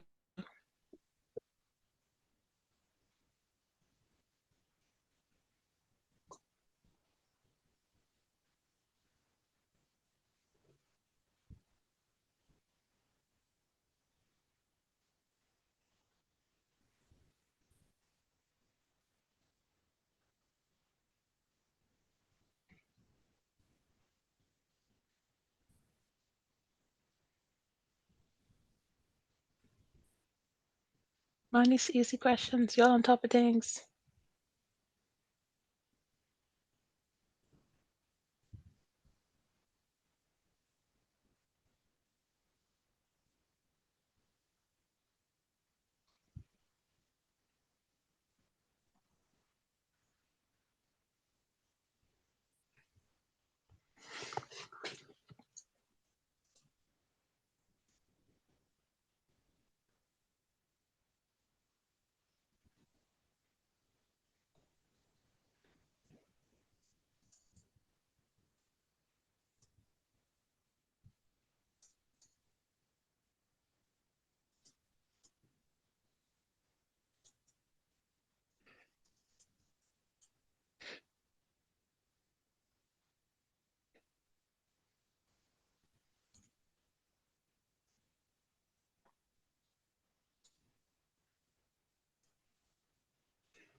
How many minutes left?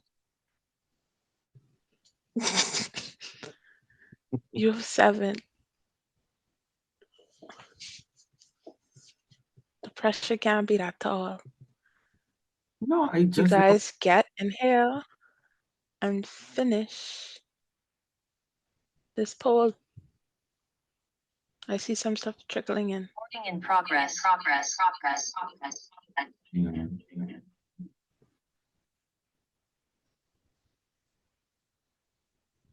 DRR, you can't get marks for the last question. I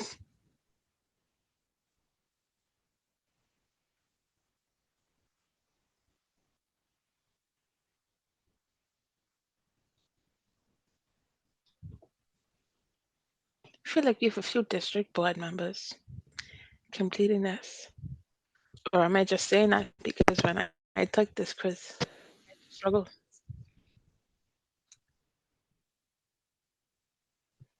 I'm so proud of you, ADR, Shanice. I'm sure you did amazing.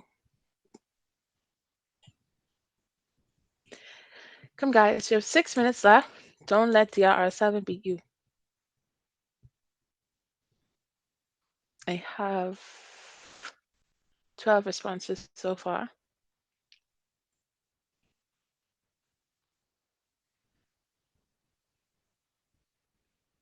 Once again, for those of us just joining, we have a trivia that's been launched via a poll. Please complete the questions for a chance to win some prizes.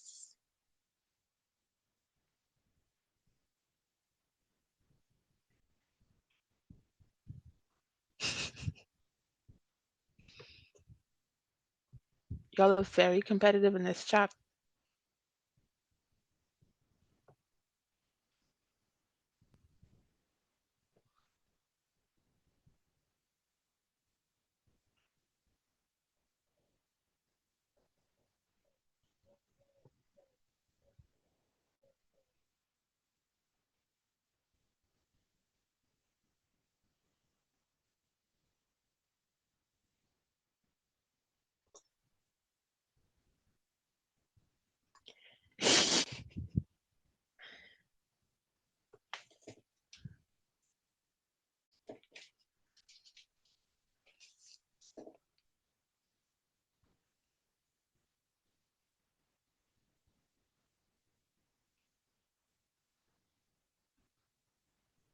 LOL.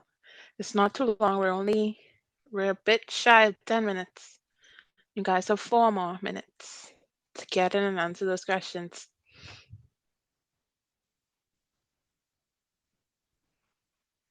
We have a few submissions already. It wasn't too hard, I think. I stayed general and district specific, you know? I gave you a little bit of everything, so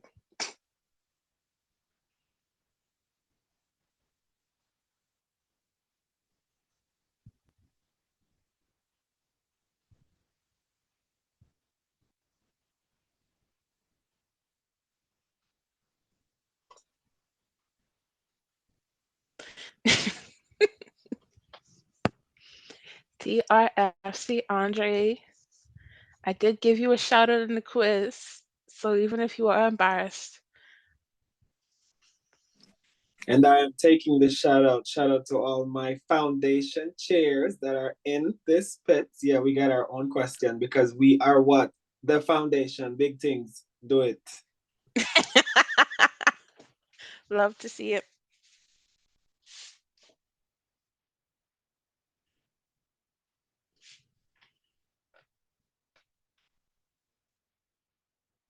There's no bad advertising when it comes to Rotary and Rotaract Business ADRT.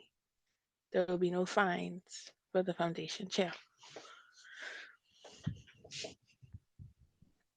Come, Just so guys. you What know, happened to just so you TRR? know. You okay?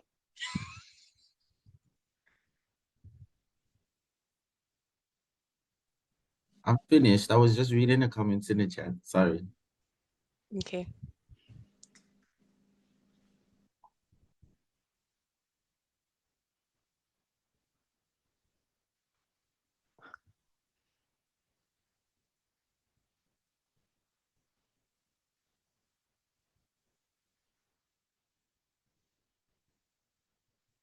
How much minutes you say with this quiz? You have 2 more minutes. Okay. Or you just breeze through just like that. Okay, DRR. I see you. You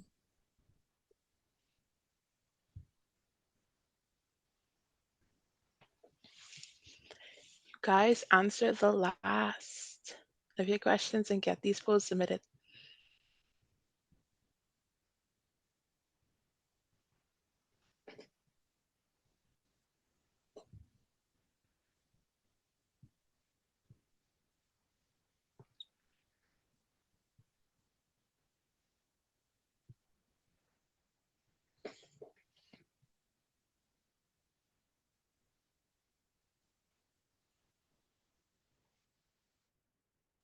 You'll have 1 minute to wrap it up.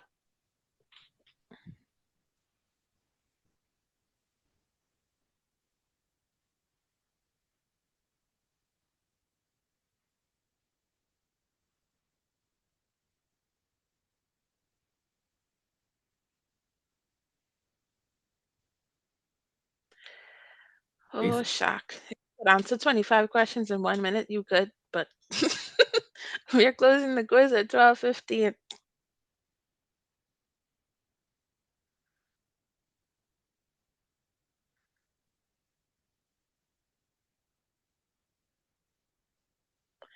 It's 12:15, 10, 9, 8, 7, 6, 5, 4, 3, 2, 1. Perfection. I'm going to be generous now. Did anyone I can't get see it? my results. Did anyone get at least 20?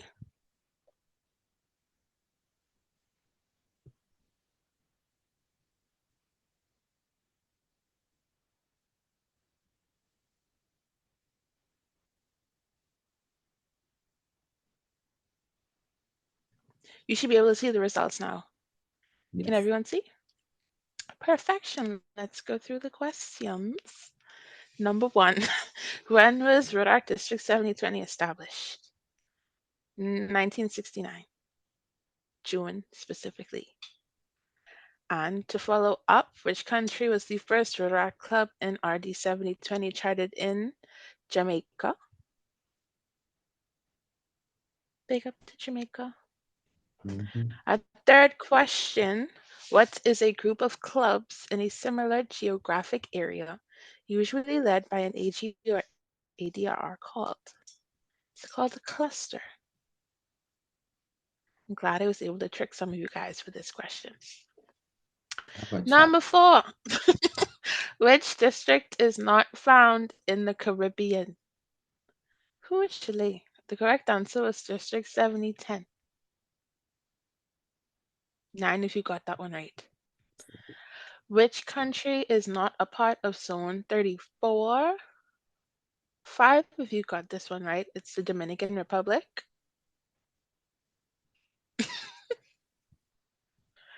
Number 6, when does the Rotary year begin? Who said June and January? Those two people, I need y'all to tune in. The correct answer is July. Number 7, what does DGND stand for? The correct answer is District Governor Nominee Designate. In Rotaract terms, we have a District Rotaract Representative Designate, Nominee Designate. So you'll see that this year we will be launching applications for the DRRN and the DRRND positions, I think next month, DRR. Yes, they are So due that's the new on change for the year. of November. It's already open. If they have submissions, they can send them in. What you mean, Aaron, let y'all finish? I gave y'all a countdown and 15 minutes. Okay, back to the results. Number 8. Which island in the Bahamas is not in District 7020? The correct answer is Grand Bahama. They belong in a district I can't remember, but maybe IPDR or Robin does.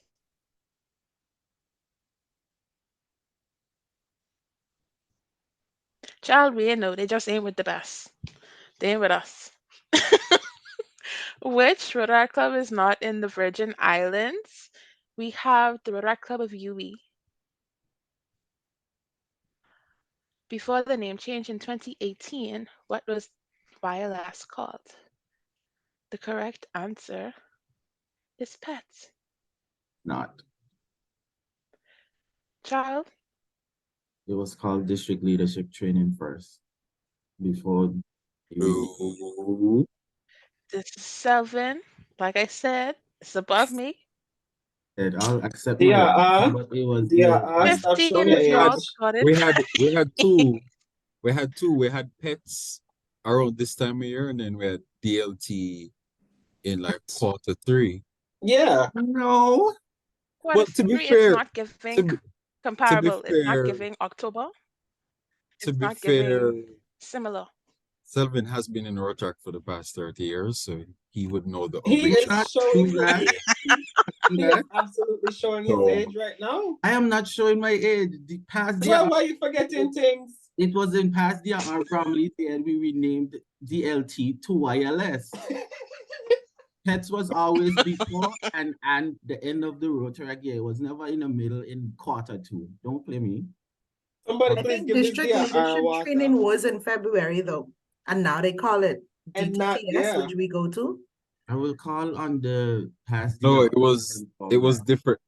I Yeah, will- so I think PETS was in October, and because it was so late, it was like, well, why are we doing this PETS thing under the name PETS at this time?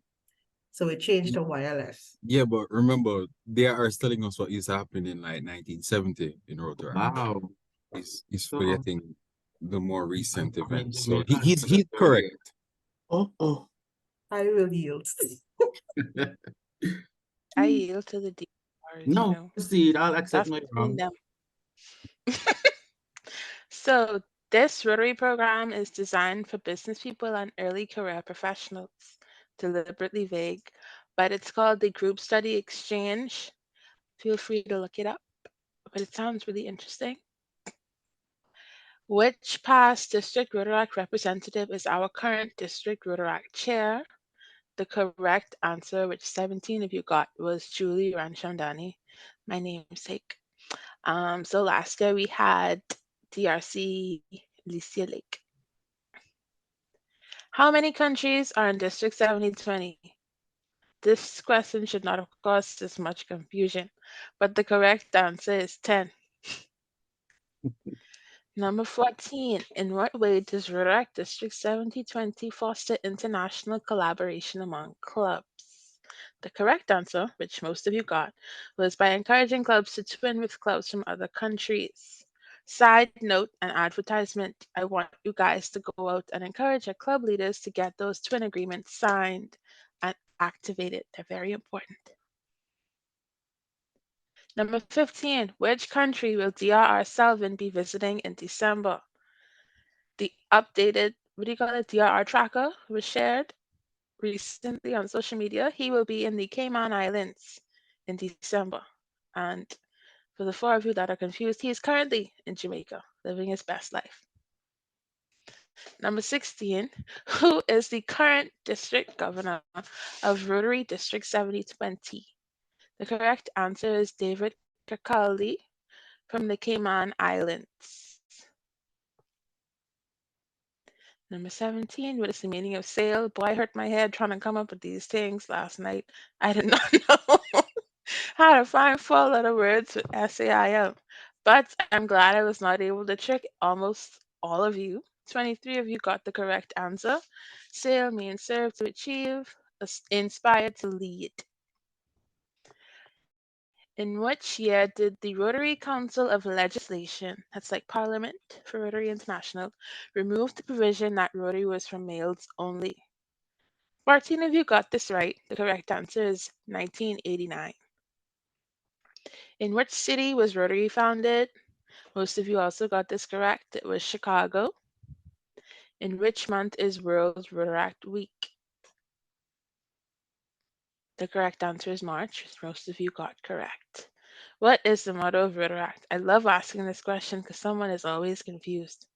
I'm guaranteed to trick someone, but 20 of you got it right. According to the Rotary International website, the unofficial motto of Rotaract is fellowship through service. Number 22, what is the host country of Rotary International Convention 2024? Most of you got this correct. It is Singapore. Side note, if anyone is going to Singapore, let me know. I plan on going by myself, but if I can meet you there, that'd be amazing.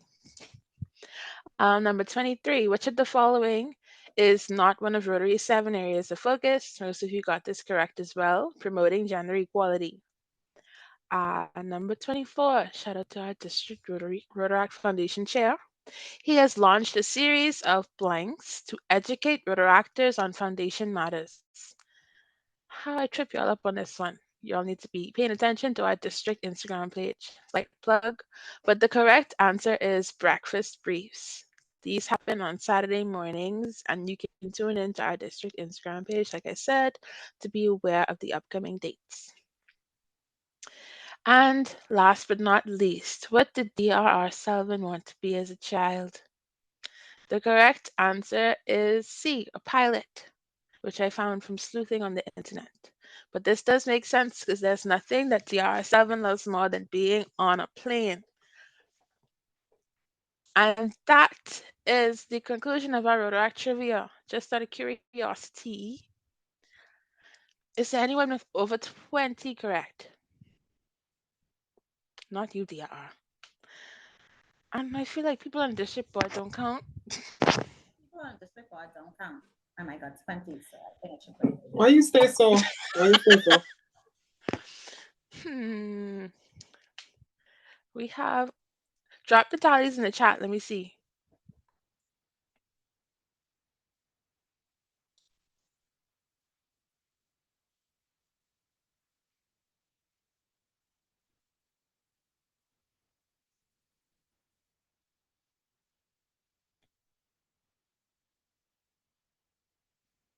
Mikhail, please. See, Mikhail is the reason I have to kick the district board members out.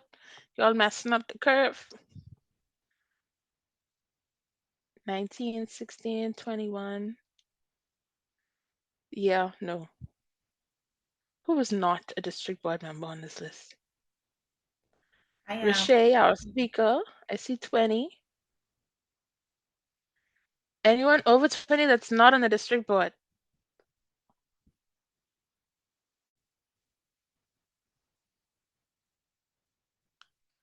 Okay, it's giving Madam Entrepreneur.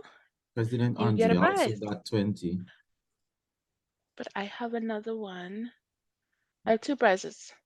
Riche is getting a bottle of something. And our second prize is an Amazon gift card for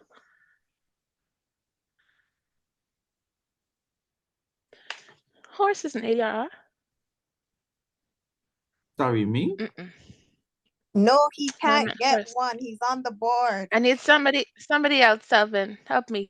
Between My eyes President failing me. Andre from Mandeville Club got 20 out of 25, he said. President Andre? Yeah. Perfection. So our grand prize winners, we have President Andre, and we have past district conference chair Riche Delancey. They'll be receiving their prizes. Riche is getting a bottle, my Oh, choice, wait, and no, correct. President Andre is Pause. getting. Pause. What else? Oops. President say he get 10. He just.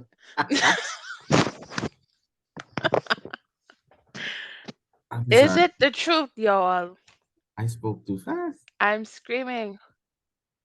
So Riche got the most outside of the district See. team, and then there's a series of 19s. I see a 19. Sharona. Sharona Peckering. Sharona is the district project. Is Sharona the district board? Yes, she is. See? Now you're all trying to slide in and confuse me because y'all know my glasses thick. Get out of this chat. I need someone that's not on the district board. Let me see. Shavante. I see 16 from Shavante from Cayman.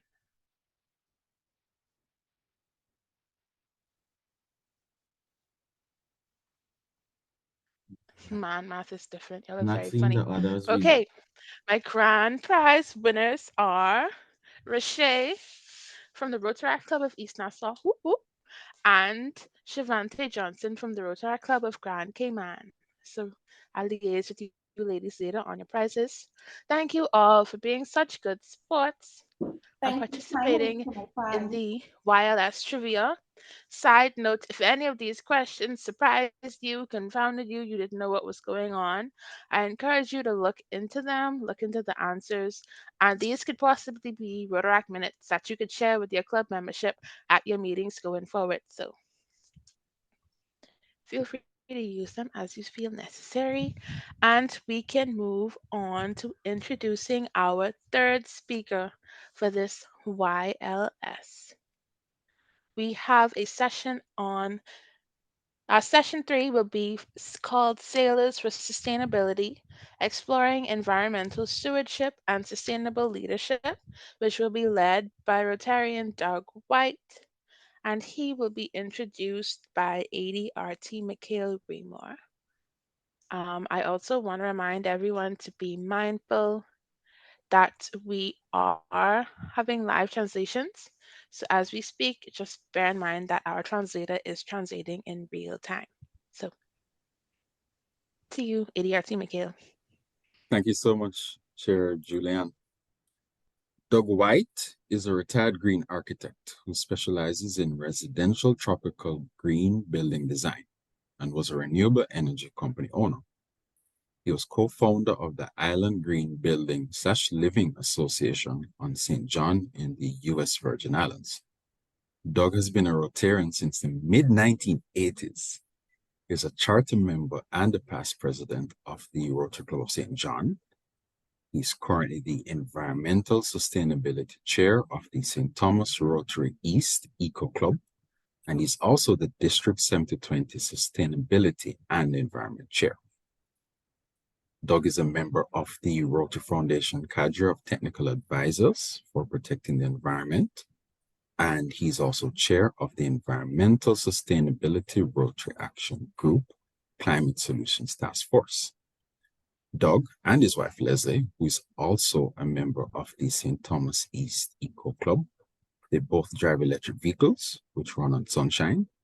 They live in a solar-powered home with battery backup, which also exports excess solar power back to the grid. They have an organic vegetable garden and home composting.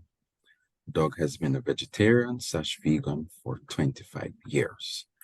I am very much looking forward to this session, so everyone please welcome Rotarian Doug White for our next session. Thank you. Good afternoon, everyone. It's a real pleasure to be here and to see such an incredible group of Rotaractors assemble this afternoon. I am really impressed by the number of people here and the great work that you are doing. I will share my screen and then get into my presentation. I may, but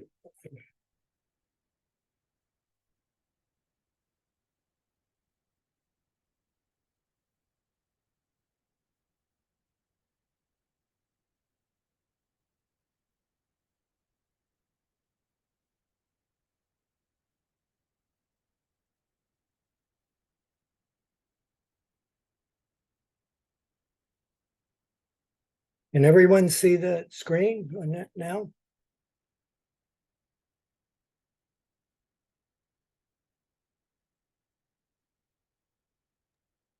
Yes, we can. Yes, we can. Okay, great. Thank you. I'm not seeing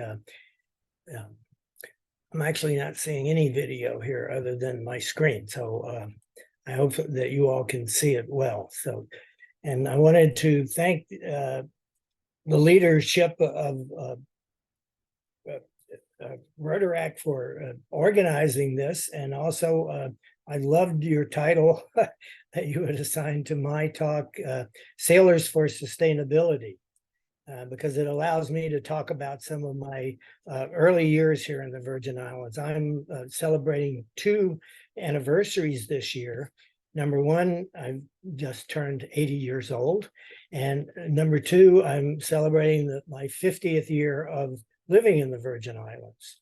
And when I first moved to the Virgin Islands, I was really into sailing. And on the right, you can see a picture of the sailboat that I lived on for the first 5 years that I was here, mostly in the BVI. And living on a sailboat taught me a lot about sustainability, because especially if you're, as I was doing, you're doing the weekly charter. So the boat is not only your home, but it's your mode of transportation, which is totally renewable on the wind. It was also my business and my food source, because you just jump over the side and there's dinner. So at least in those days.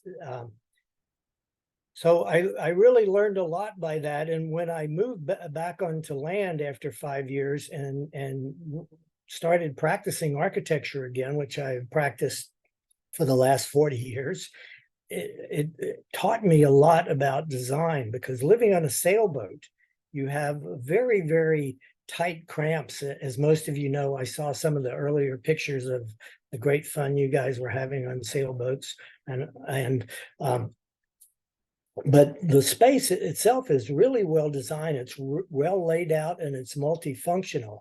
And when I came back and moved onto land, I was really taken back by how much more space we use on land than we really need to. So it really had an effect on my design for a number of years, because we can live in much smaller spaces, which are more economical to build, and still be able to live very comfortably and reasonably.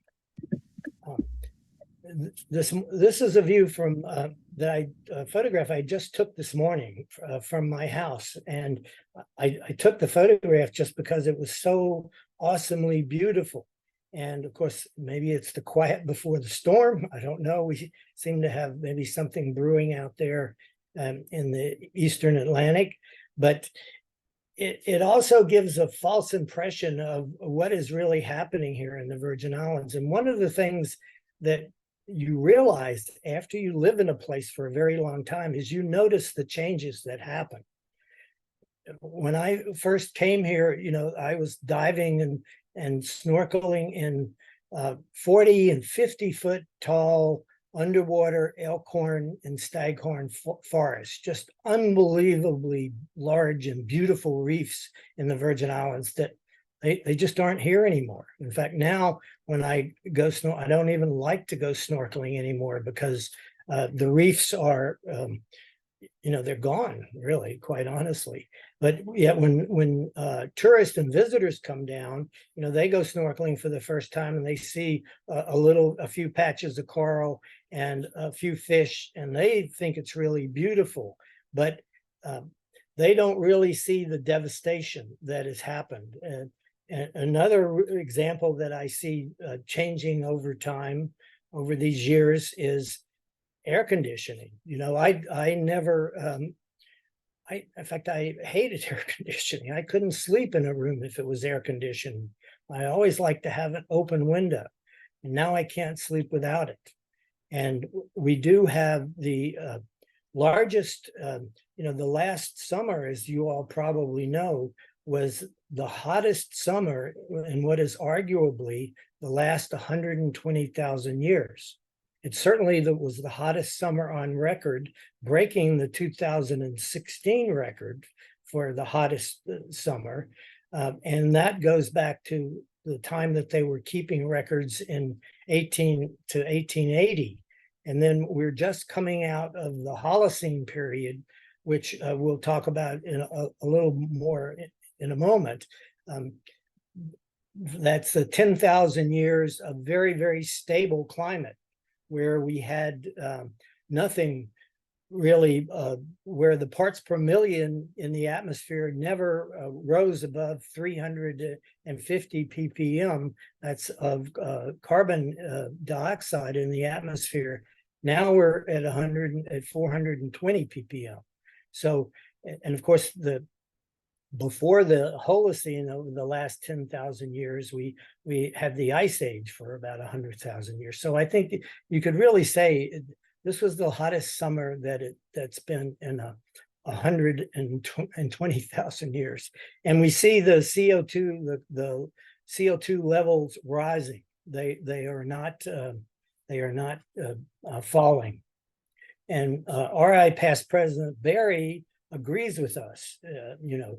Berry says that the environment is our ultimate mission. And as you know, in the Bahamas, 80% of the land in the Bahamas is less than 5 feet above sea level. And when I look at my country, change is personal. If we do nothing, in 20 years, lots of the Bahamas is going to be underwater. And Barry is totally correct, is that we all need to make climate change personally if we want to create a livable future for our children and our grandchildren. And of course, the Rotary Foundation and Rotary International has finally recognized this also back in 2020 and 21, when they established the 7th area of focus, protecting the environment. And I remember a few years ago, no one ever talked about climate change. I mean, you never heard climate change in the media. It wasn't mentioned. It was almost taboo, and it was certainly taboo to talk about climate change in Rotary because everyone said that it was political. And now we know that it is the major humanitarian crisis that we are facing in the world. And so if you go on the RI website and look at the section on protecting the environment, you'll see that Rotary International has put climate change at the front and center of our program in Rotary to protect the environment. And one of the best ways that you can get involved in doing projects, because that's really, what Rotaract and Rotary are about doing in terms of public services, creating projects. And global grants are a great way to do that. They have set up all of these areas. I'm not going to read them to you, but you have a very broad spectrum of areas where you can do global grant projects for protecting the environment. And I know some of the members of Rotaract are already doing environmental projects, which is really, really wonderful, actually. There are a few areas where Rotary won't fund global grants, and that is in one-off events and events that aren't sustainable, like they won't fund beach cleanups or single tree planting exercises and things like that. So the Rotary is also putting a huge weight now on sustainability, so that once a project is finished, it has to have a way of continuing to go on. And you'll see at the bottom here that the minimum size for a global grant is $30,000. Now, global grants can also be quite intimidating. And the Rotary website, quite honestly, doesn't really help a whole lot in filling out the application. But there is an alternative for you to get assistance, and that is the Rotary Action Groups. RI has created Rotary Action Groups actually in all of the areas of focus that are primarily designed to help clubs do projects. So we have the Environmental Sustainability Rotary Action Group, or ESRAG, which is the designated action group for the 7th area of focus, protecting the environment. And so I would encourage you all, if you aren't a member, if you're interested in the environment and getting involved in the environment, to join ESRAG at esrag.org. For Rotarians, it's only $30 a year, and you don't actually even have to be a Rotarian or a Rotaractor to join. Anyone who's interested in the environment can join ESRAG. And ESRAG also has a team of members of the Rotary Foundation cadre of technical advisors. Those are the folks, and I'm a member of that group, that assist people in developing projects and also are sent out after the project is complete to monitor the project. Rotary wants to be sure that the funds are spent according to the grant proposal and that the project is sustainable. So this is a short little video on SRAG and what is available within the SRAG. I hope we'll be able to play it. On June 24th, 2020, Rotary International President Mark Maloney announced that supporting the environment is now the 7th area of focus for Rotary International, complementing the other 6 areas of focus: preventing disease, providing clean water, supporting education, growing local economies, saving mothers and children, and promoting peace. What will be the implications to Rotary of this historic announcement? It makes it clear that supporting the environment is an important part of the work of all Rotarians. It validates our past environmental projects and inspires us to create new ones. Environment is not new to many Rotary clubs. Many clubs are already working on environmental projects, supporting sustainable living by building school vegetable gardens, restoring riverbanks and forests by planting local plants, cleaning up rivers by collecting litter from rivers, creeks and roadsides, encouraging the use of renewable energy by installing solar units in remote villages, and reducing waste to landfill by selling used clothes and goods in Rotary charity or op shops, and reducing carbon emissions by running virtual events at conferences. It's just more difficult to apply for a Rotary Foundation Global Grant because there was no specific environmental area of focus. Now we'll be able to apply for global grants for environmental projects and be supported financially by the Foundation. But it's more than just global grants. Oh, all right. We can use this new focus as an opportunity to rebadge our clubs as contemporary and as a marketing tool to attract younger members. In our clubs, we can set up environment committees that will engage other members in planning new projects with the environment as the focus. As leaders in our communities, we can be role models for living sustainably. Across our districts, we can embark on significant projects that will care for the natural environment in which we all live and depend. Supporting the environment will be a win-win for Rotary and the environment. Let ESRAG, the Environmental Sustainability Rotary Action Group, help you be a leader in caring for the environment. Join us at esrag.org.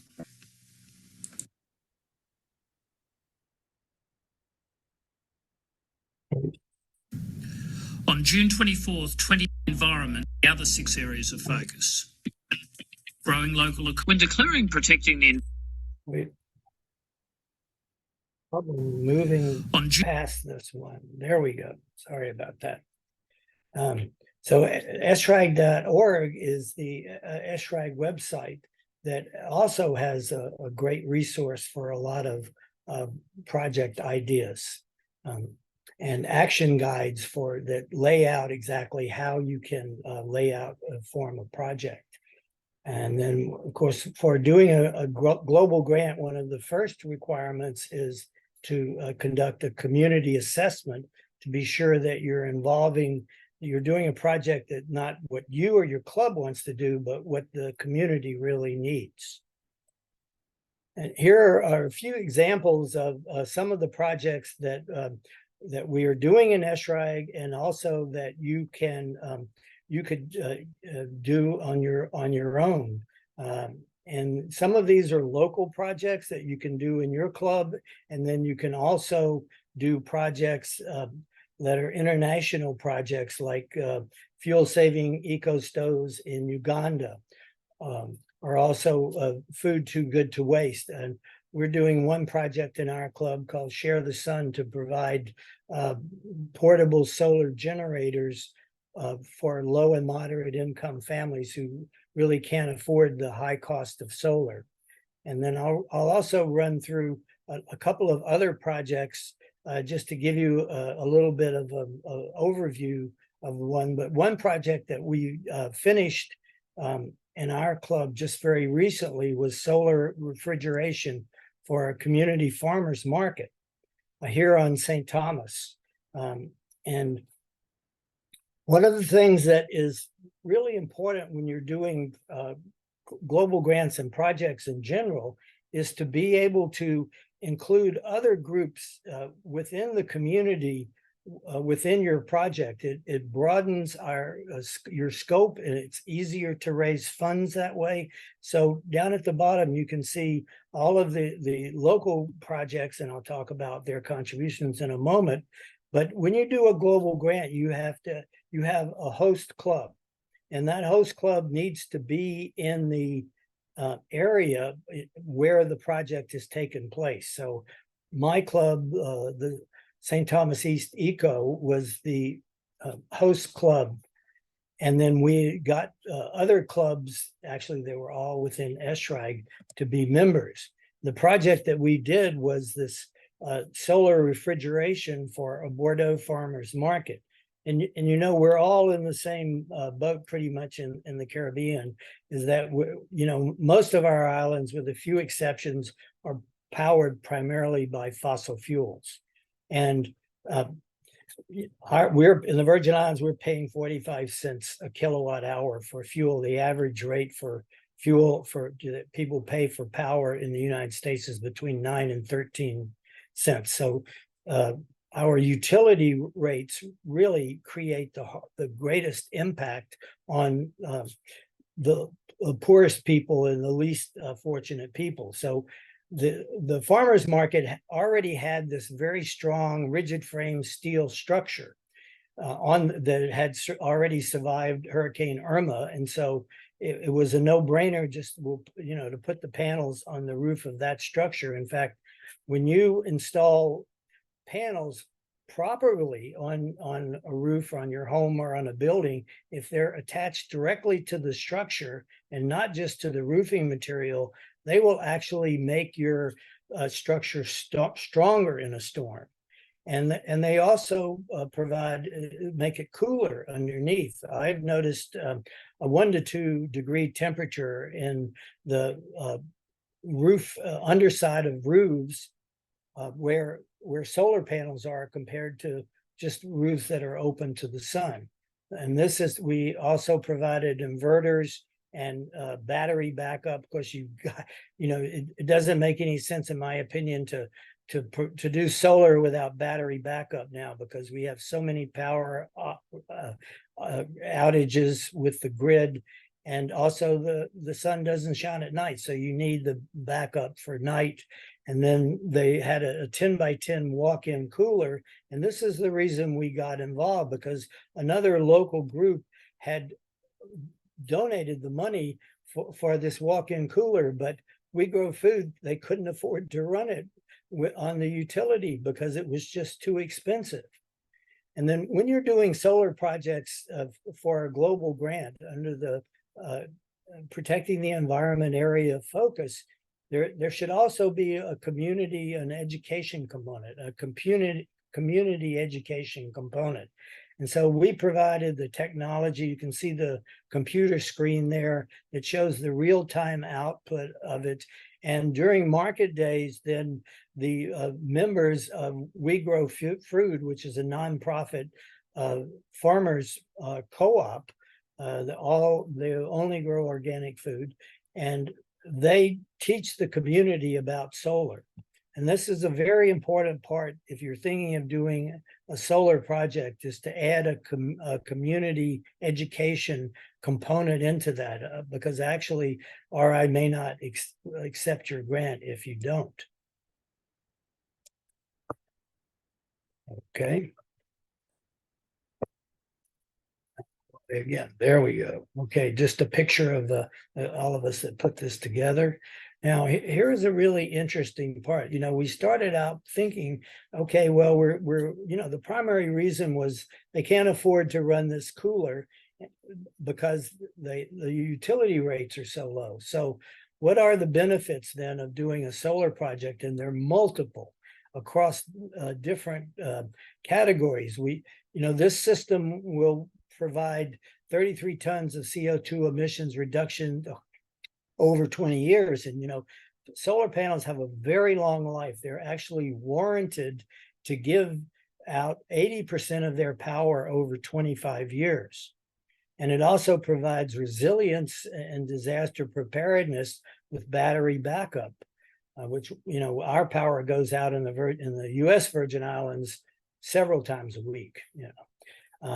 It also enhances local food security and reduces food waste, which is actually the #1 solution for and the easiest that people can do to bring about climate change and reduce CO2 emissions is to reduce food waste. And 40% of all of the food waste produced is produced by consumers.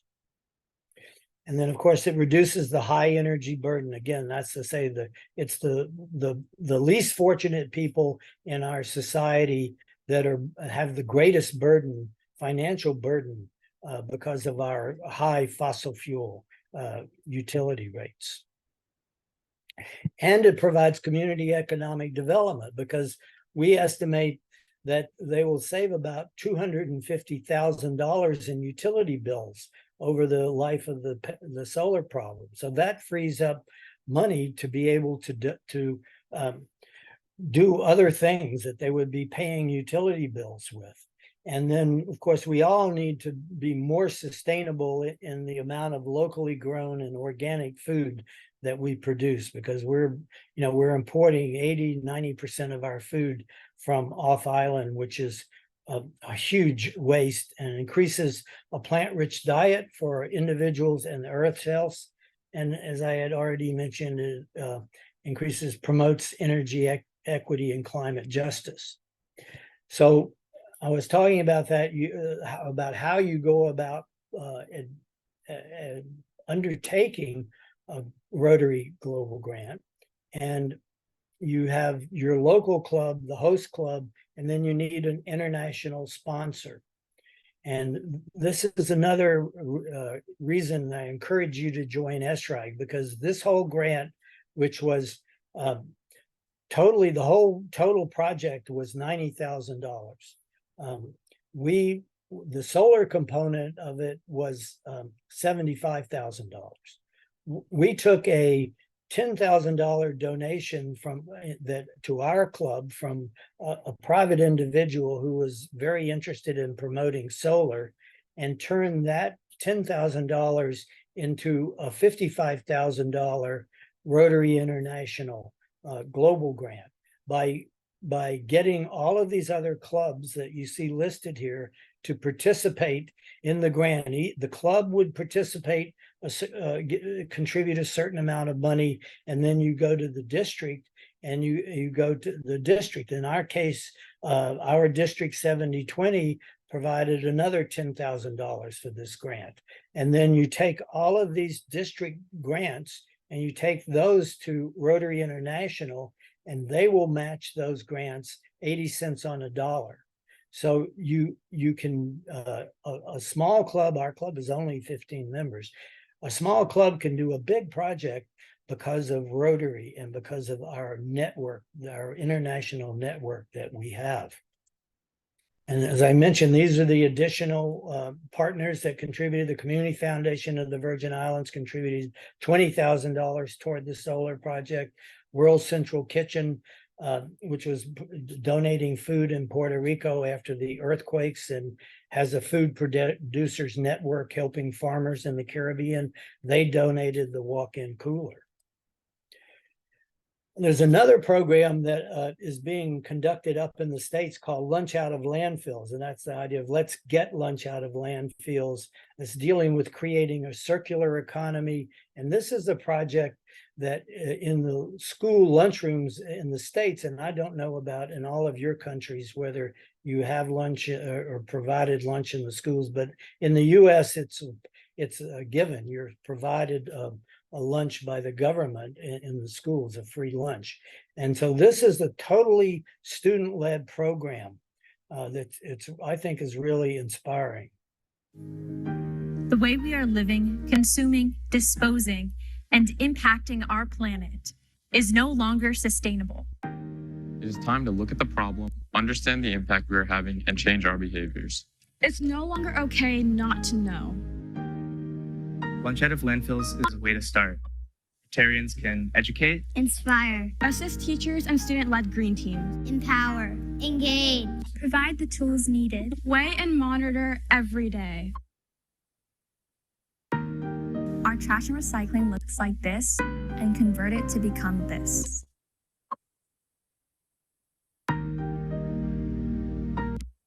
In every school, too much food is too good to waste. too many go hungry.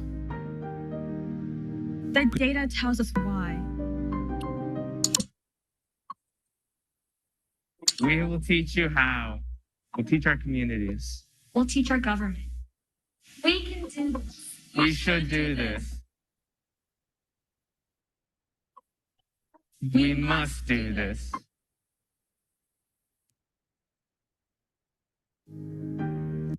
So that gives you an idea of some of the programs that are available. And I also put up this slide of the mangrove restoration project, because that is a project that we are beginning to work on right now. And if you are any of you in your clubs are interested in getting involved in mangroves projects, I invite you to join us and come to our next meeting.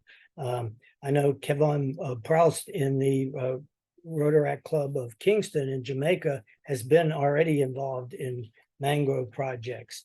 And at our next meeting, and again, I invite anyone who's interested in the environment to come to our meeting, which is our meetings of the first Thursday, the third Thursday of the month at 6 p.m. Eastern, and there's the link.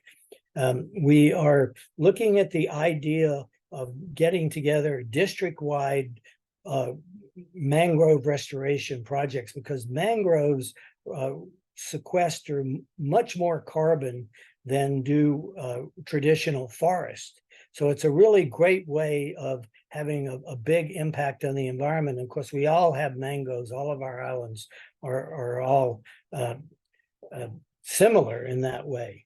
And so we have invited someone who is running a carbon credits program in California that's going to come and talk to us about the idea of getting carbon credits set up so that we can actually sell those carbon credits for doing mangrove projects on the open market and generate more funds to do more mangrove projects, so that we could do this really on a district-wide level. We would probably fund the first few projects that we do with global grants, and then that would be the kickstart that would make these sustainable, and those projects would then, once they're completed, would then generate carbon credits. You can sell them like to cruise ship lines that have to buy carbon credits to reduce their emissions levels, so that, at least on paper, so that it would be a great way to create an ongoing set of programs to restore our environment and continue this. So of course, global grants are also another way of getting projects done easily. They're easier to do, but the other downside is they're usually much smaller, really $5,000 to $10,000 for the global grants. But that how to do global grants is a whole nother session on its own.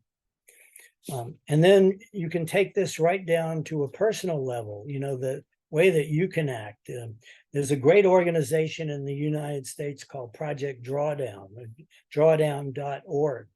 And over a number of years, they had a lot of experts and climate scientists, and they studied 94 existing climate solutions, that if these solutions were enacted, that would reduce carbon emissions to the point where we call it drawdown, the point at which carbon emissions start to rise and begin to fall.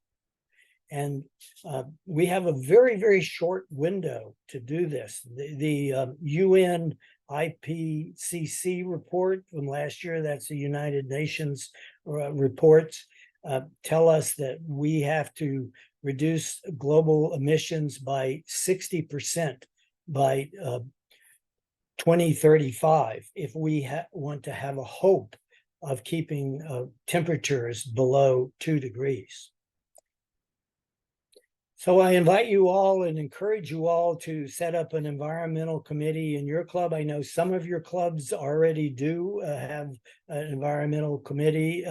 Rotaract Club of Tortola, and as I mentioned, the Rotaract Club of Kingston are both members of our committee and very active members. And it's all you have to do is find a person who's really passionate about the environment, and then they get a few friends together to work with them and then do a project. It's not rocket science. So that thank you all very much for letting me speak to you for a little while today. And again, I encourage you, if you're interested in the environment, to join our District 7020 Sustainability and Environment Committee. And I've put my email there in the link. So if you'd like to join that committee and learn more about it and get involved, just please send me an email. So thank you all very much. If anyone does have any questions, we may have a few moments to share that or to discuss that.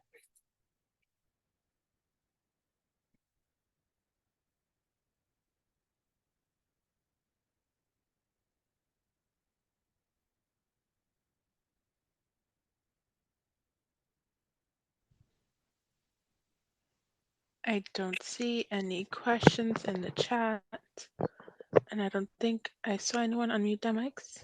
Okay, I see the reactions. Thank you so much, Rotary and Doug. I think you would have been highly recommended from other members of the district board team. So thank you for taking the time out of your day to come and speak to us about sustainability and how we as Rotaractors can get involved. We appreciate it so much. I'll be reaching out to you after the session just to get the copies of the presentation. But once again, thank you for being here with us this morning, well, this afternoon. We appreciate you so much. My pleasure. So our fourth and final speaker for the 2023 YLS seminar, is none other than our very own past conference chair, Rashay Delancey. She will be presenting to us on venturing beyond the horizon, youthful pioneers and entrepreneurial exploration. She will be introduced by Corey Hamilton, a Rotaractor from the Bahamas.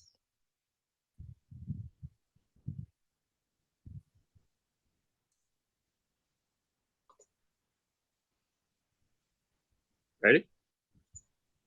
Yep.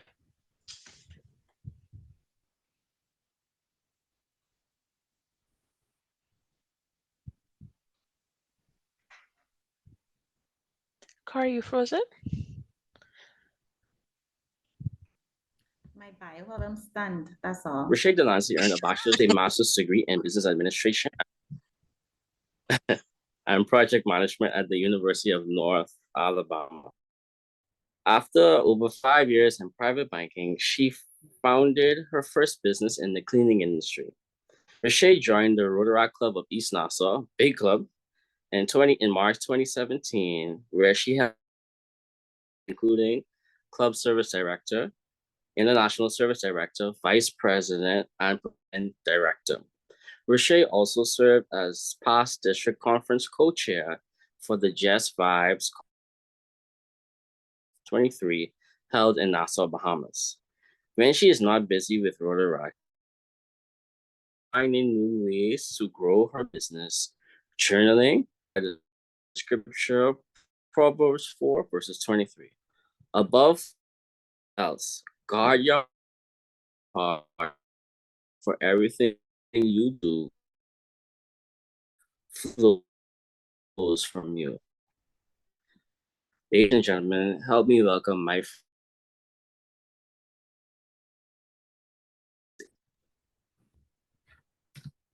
Well, thank you, Corey. Thank you so much. Corey is a fellow member of my club, the Rotaract Club of East Nassau, big club. So before I begin, let me share my screen quickly. So I know Julianne, you said that I won the I think it's a bottle. I need that this evening because you know where I live. So kindly drop that off for me. All right, guys. So I'm going to speak to you guys on entrepreneurship.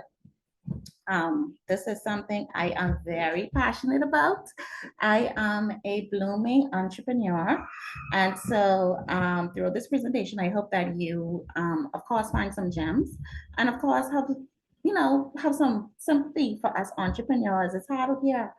And so just a quick disclaimer, I'm not forcing entrepreneurship or encouraging entrepreneurship on everyone.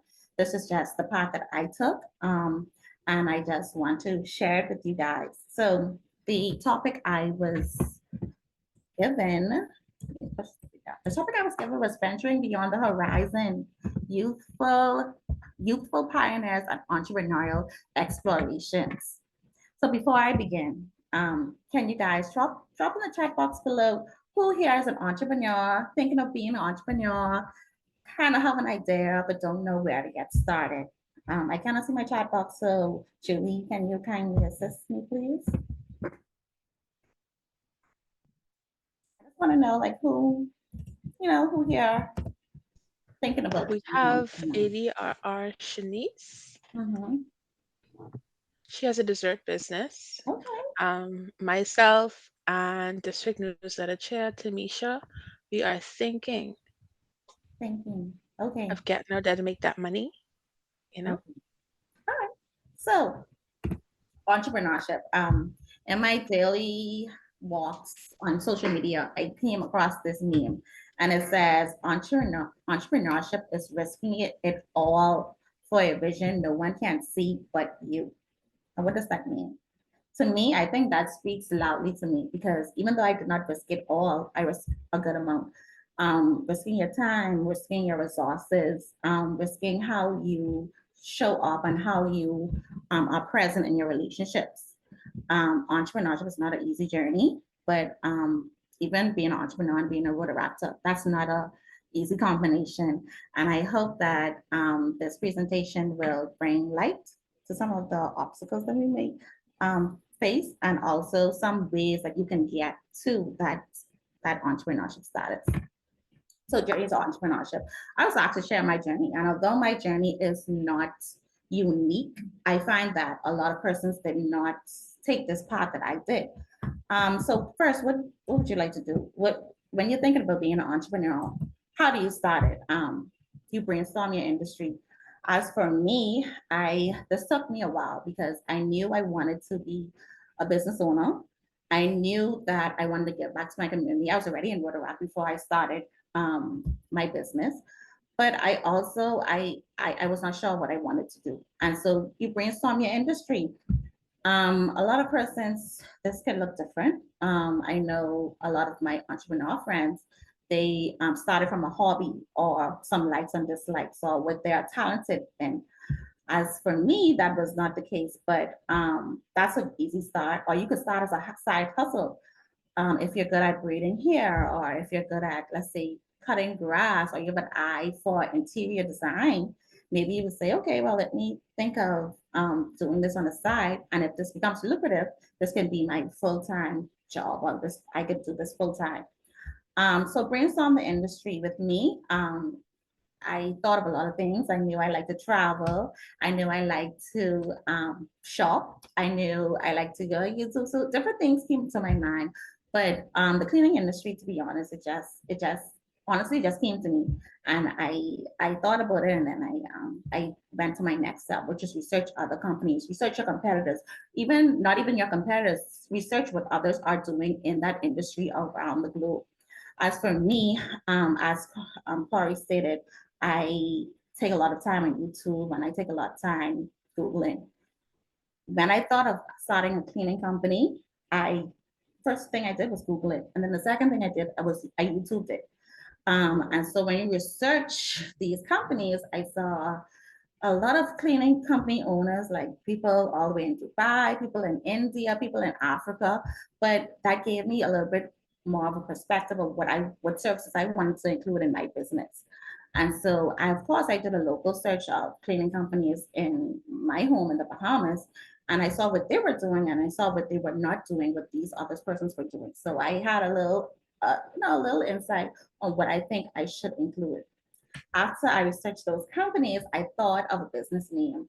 So this step to me was actually the longest step in my journey. I knew from the get-go I wanted to set myself apart from the competition. And when you think of your business name, you would think that this is what makes you unique. And I know from the get-go, my slogan was always the difference is quality. And I wanted to give a quality approach to whatever business that I came into. And so when I thought of my name, I was like, okay, well, even if I pick, for example, cleaning fairies, I didn't want my potential customers to then look, try to find me online and they see a cleaning fairy in Dallas and a cleaning fairy in India and a cleaning fairy all over the place. You know, I want my name to be intentional. And when they search for Paradise Sea Cleaning, I pop up and only me pop up. And so once I thought of my business name, I wrote down a lot of different names or combinations of names. And you know what I did? I Googled each name. I Googled each name to see what comes up. Once I did that, I settled on a name and I made it official. So making it official does not mean you're an entrepreneur, but it also means that you are straight with your government or your regulatory body. I made it official, and I knew that this step is going to be important, of course, because the types of client I wanted to attract, that would be necessary. And so once I did all of that, I went to my next step. And so even this journey, this journey could be for many different things. If you're thinking about something, and I knew for me, if I did not have a step-by-step plan, to me, I would have been like, okay, well, this is just a hobby. I can pick this up whenever I want to, or I don't care if this customer is saying this to me, because you know this is not a concrete plan for me. So I have my side job, I can do whatever I want to do, and you know the company could be nothing. So once I made it official, I knew that. Once I made it official, I knew that, listen, it's time to take this seriously.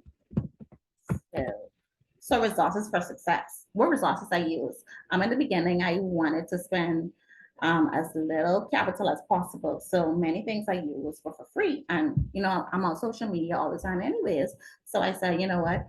Let me use social media for my advantage. And many of us do not know how important social media is, especially Facebook. To me, Facebook is the most important social media for your business. When I first started, I would search on Facebook groups. Facebook has groups for a lot of industries. And so for me, I looked up Facebook groups for cleaning company professionals or cleaning company owners.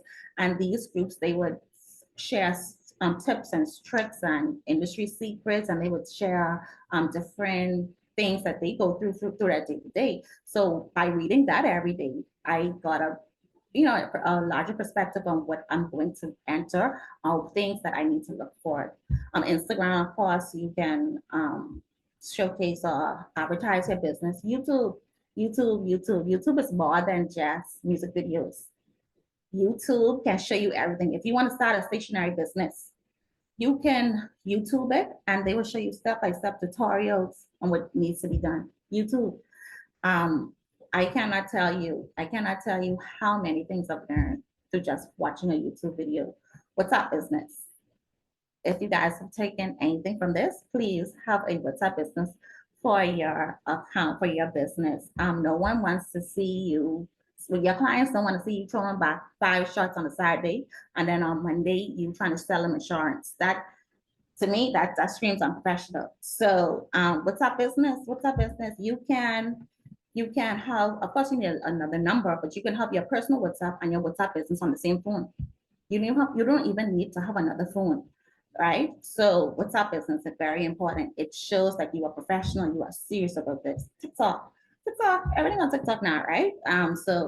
TikTok is kind of like a miniature shorts of YouTube. And so you can learn many things from that. And then LinkedIn, these are where the professionals are, the professional social media accounts, right?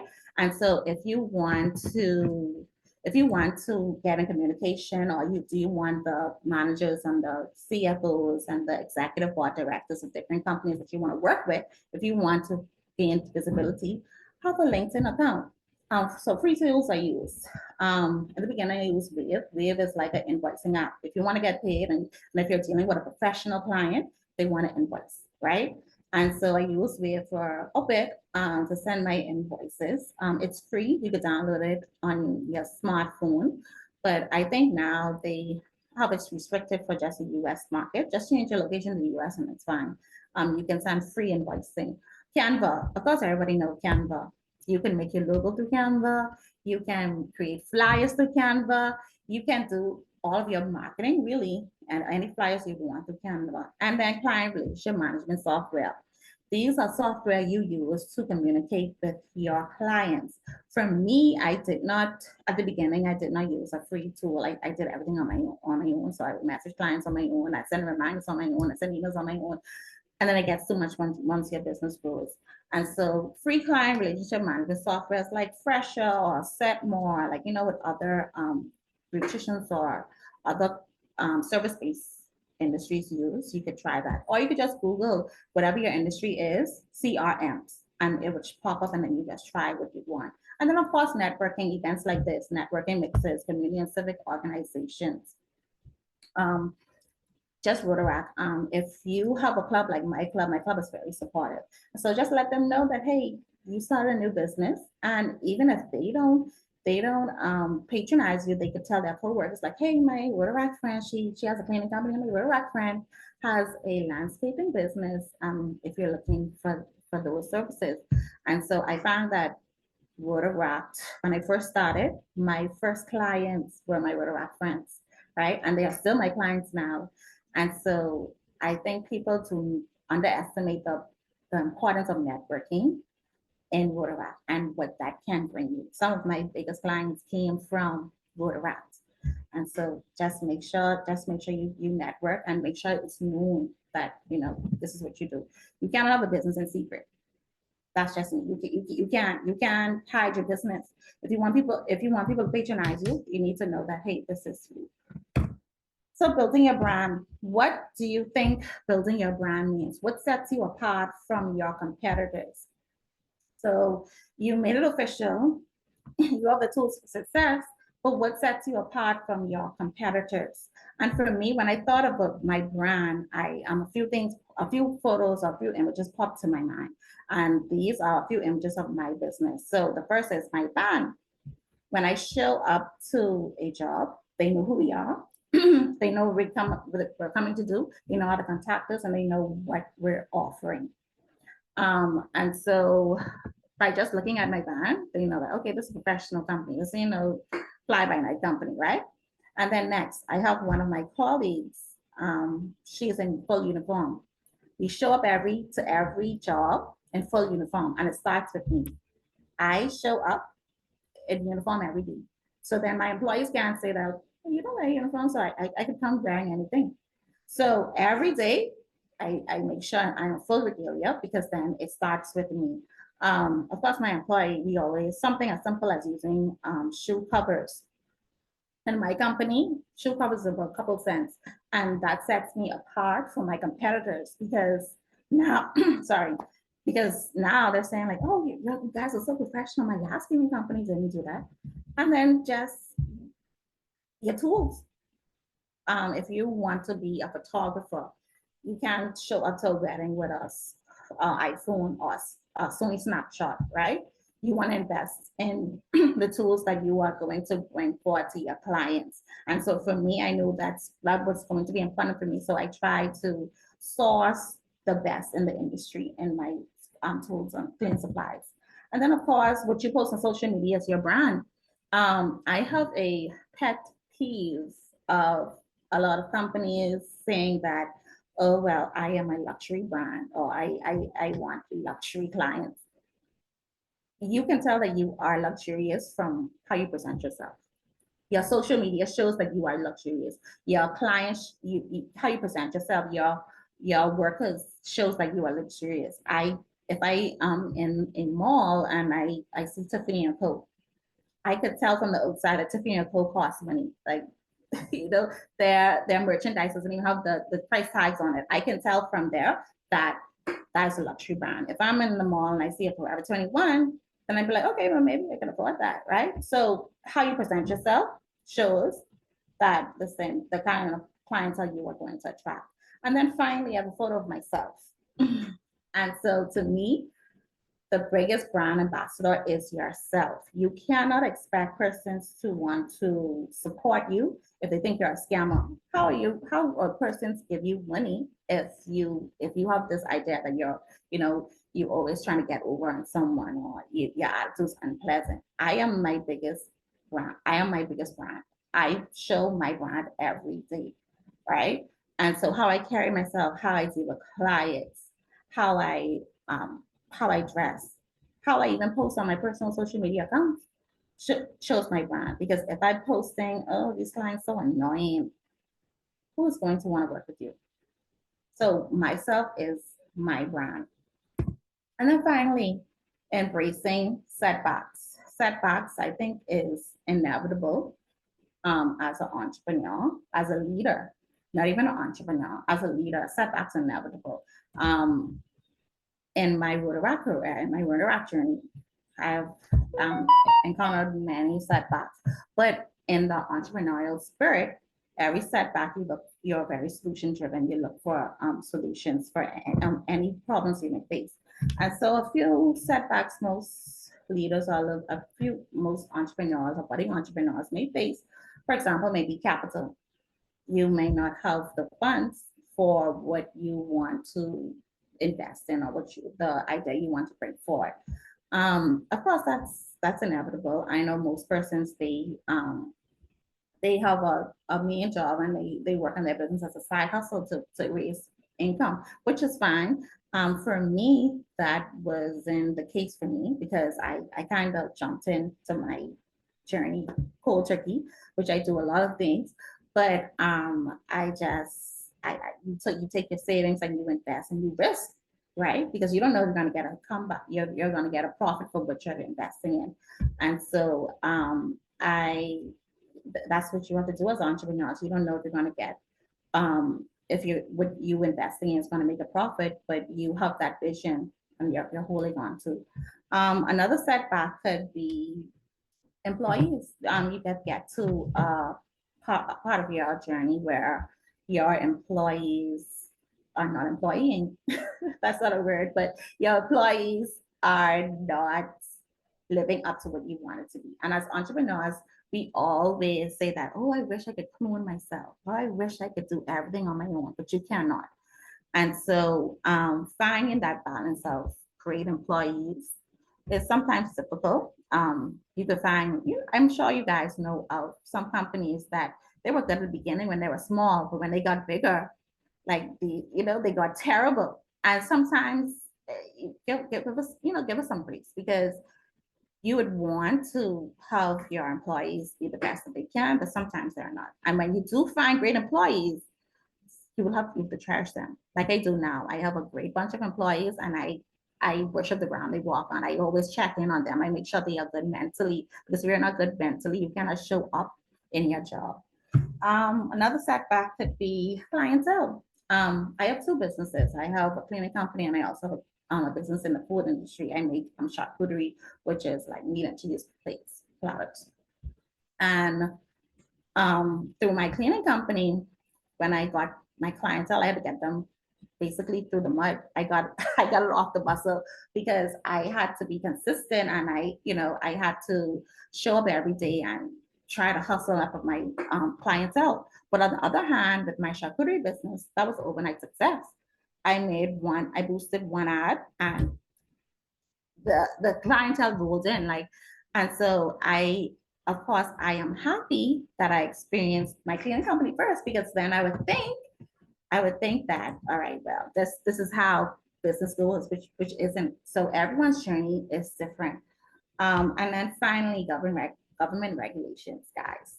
If you are on an island, you know how strange government regulations goes. And I'm going to give you a personal example of how that affected me. First, of course, COVID-19, right? And of course, the need for lockdown. But for my cleaning companies, that was our bread and butter for a long time, doing just sanitation and disinfection services. That was really good for me. But on the other hand, that caused a lot of businesses to shut down, and that caused a lot of businesses to be bankrupt because they could not sustain themselves through the lockdown.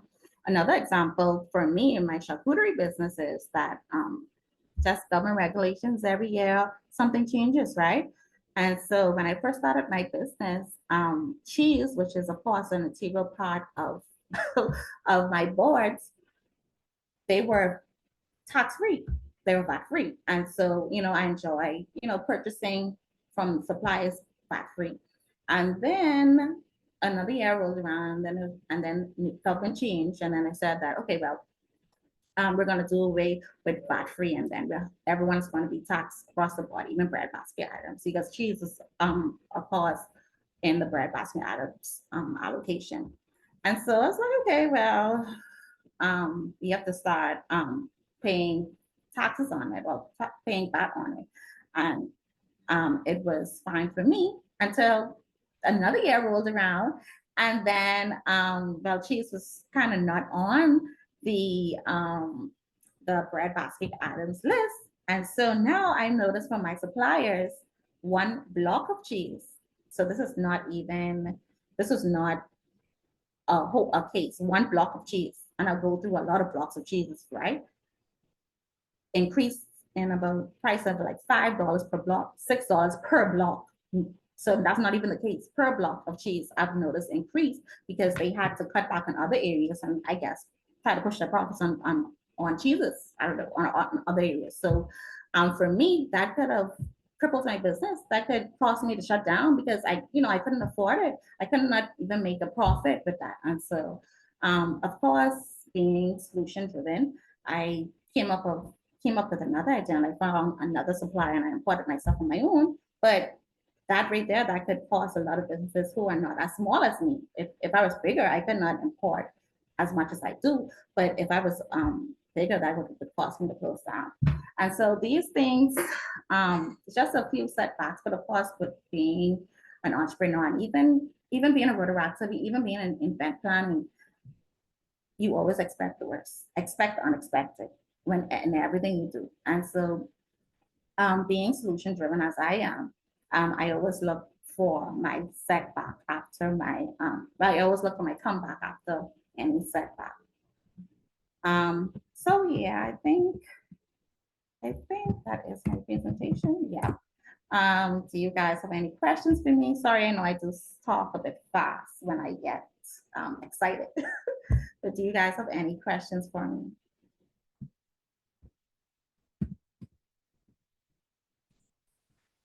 I have a question. So me personally, I have 15 million ideas about what I want to do. It's like every day I have another business idea. What advice would you give someone like me who needs to just like narrow down and focus on one idea, at least to start, because I still can get to the rest. So what advice would you give me to find like my star idea right in this moment? To be honest, I would say, like, going back to my journey, I would say research competitors. Go on these Facebook groups. I'm telling you, listen to me. Facebook groups. Go on these Facebook groups. See what other owners are saying. You could see some horror stories. See what they're saying. See if this is what you would really want to do. Or go by what you enjoy. You don't want to wake up every day, and it's just like a bad job. You don't want to wake up every day, go into something you do not like. So try it out.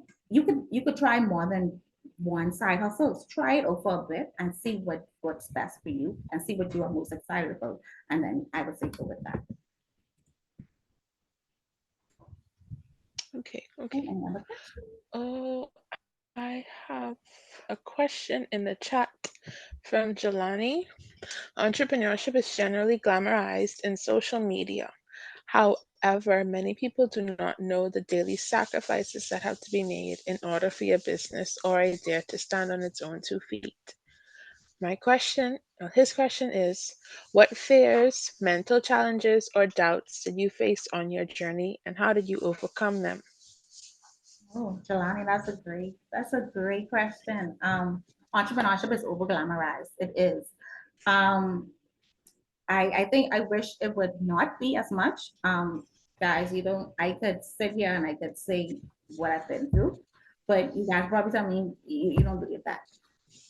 Entrepreneurship affects how you show up in every relationship, friendships, romantic relationships, work relationships, everything. Sometimes I'm so tired, I can't even look at my phone. Sometimes you could message me and I could tell you I answered that and I never even opened it. I think to me, I think going back to my first quote, entrepreneurship is risking it all for a vision no one sees but you. I know the vision that I have, and that's what keeps me going. I know that what I want to build, right? And you just have to be steadfast. I knew when I first started, I was in the banking industry, and I was in the banking industry for 5 years. I did not like it, and that's not saying that people are in the banking industry that they should leave. Like, to me, that was not for me. I knew the type of person I was. I like to march to my own beat. I don't like too much people telling me what to do. But I got a rude awakening when I went when I became an entrepreneur, because all my clients tell me what to do. So that's a catch 22. So I think it's just holding on to your vision. It's just it's getting up every day and getting up and getting it every single day that keeps me going. And we have another question from Janique. If this venture did not work out, what would you have done instead? To be honest, guys, if this venture did not work out for me, I always tell myself, if this don't work out, I'm going back on someone's job. I'm going back, or I'm going to try to start a new business. I have two businesses. I'm gonna go, I have something to fall back on. But if it's not working for me, going back to glamorizing entrepreneurship. If it's not working out for me, I'm going back to the drawing board. But of course, I have a master's degree. I still have communication in my old job. I could still go back to a job. Like, I want persons to know that even though it's good, I like to do my own thing. I could do whatever I could travel when I want. I could do this when I want. It has to make sense overall. It has to make sense overall. And so for me, if it didn't work out, I would definitely be going to work at 9 and leaving at 5 o'clock until I could find something else, or I could build the capital again to invest in another business. Okay, we have another question from Shoshana. Shasha says she got all the questions, but just this particular one. When do you know when to change your prices? Because then you don't want to deter your customers. Right. That's very hard. I have not mastered that yet. And it's something with being an entrepreneur, being the face of your business. Sometimes you build relationships with your clients, and then you're sad to tell them that, sometimes you have to increase your prices. But you would know when at the end of the month and you're calculating your expenses and your revenue, and when the two ain't doing what it needs to do. For me, going back to my example of my charcuterie business, and they increased the prices of the cheese, to be honest, I lost for a bit. I lost for a bit until I thought what needs to be done, because it's a certain threshold that that you cannot go over, because it becomes unrealistic. People are not going to patronize you. And so when I decided to change my prices, I do it incrementally. You know what I mean? I do it like $5, or $6, or I let my clients know ahead of time with my cleaning company, like, hey, in January, just know that we're going to increase the prices a little bit due to these factors.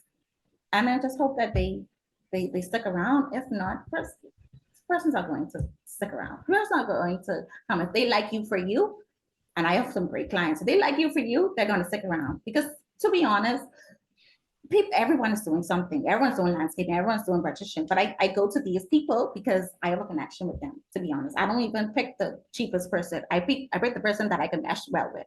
And so I hold that strong in my head, and I go with what makes sense. I hope that answers your questions. And you don't want to deter your customers. Some customers are just price conscious, and you can't do anything about that. If you're price conscious, I'm sorry, but you're in business to make money. And if I'm here and I'm not making any money, then why am I in business? So sometimes you just gotta be real with it too. Just let them know, hey, everything going up. My gas, I pay probably $50 a week in gas. I have a shop that I have to run. I have employees I have to pay. I have national insurance that I have to pay. That's it. The bills are never ending. And I'm sorry, but this is what has to happen. And we have another question.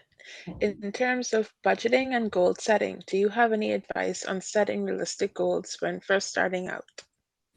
I'm sorry, I am not much of a budgeter. I've never been a budgeter. I know what I want. I wish I could turn so you guys could see my, in my office, I have a whiteboard, and I just write down what I need to purchase and when I want to purchase it by. And then I just purchase them. I was never much of a budgeter. Honestly, I'm sorry, I cannot help you with that. But what I would say is just have a goal in mind. With me, what works for my business, I normally do a bulk buy once a year. And so that way I go to the US and I, like Jamaica some barrels, like us, we put stuff on a pallet. And I would go and I would put everything on a pallet. And if I show you my stockpile room, I have stuff for days. And so that helps me with budgeting because I'm not much of a budgeter. I need to have everything there because if I go in the shop, I would spend everything. So I'm sorry, but I'm really not much of a budgeter. Okay, yeah.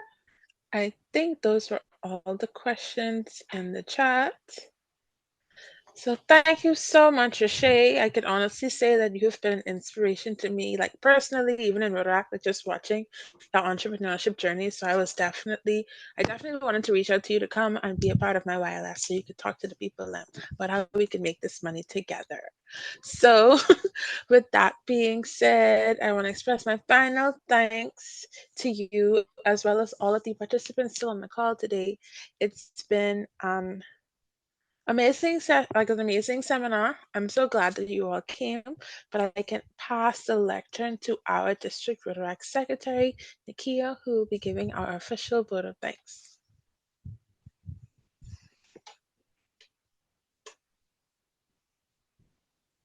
Good afternoon, all. So we have reached to the end of YLS 2023. And on behalf of DRR Selvin and Rotaract District 7020, I would first like to express much gratitude to Rotaract District's Event and Trainings Chair, Julianne, and her team for putting on a successful and eventful YLS 2023. Thank you, Julianne. I would like to extend much appreciation to our speaker, IPDRR Robin, for your presentation on crew dynamics, inspiring the next generation of captains. To you, President Travis, for your presentation on navigating success, youth leadership, and project management.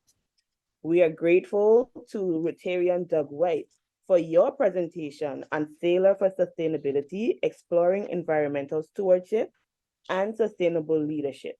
And to our very own Rotaractor Rashay Delancey for your presentation on venturing beyond the horizon, youthful pioneers and entrepreneurial exploration. Again, thank you all for your presentation.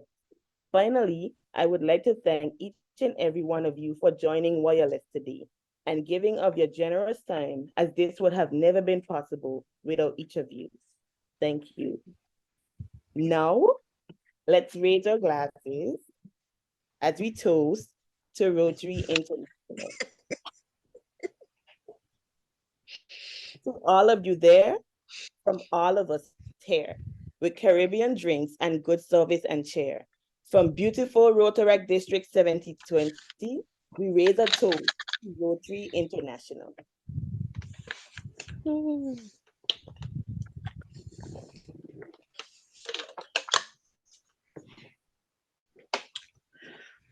Man, thank y'all. Thank y'all so much for being here.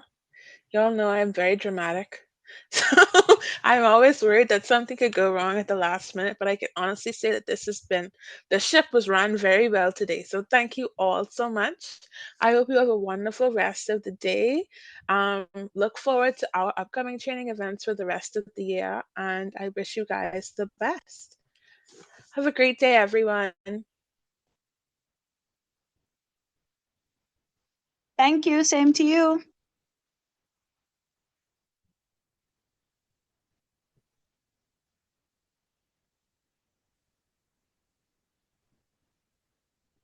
Good job, Julie.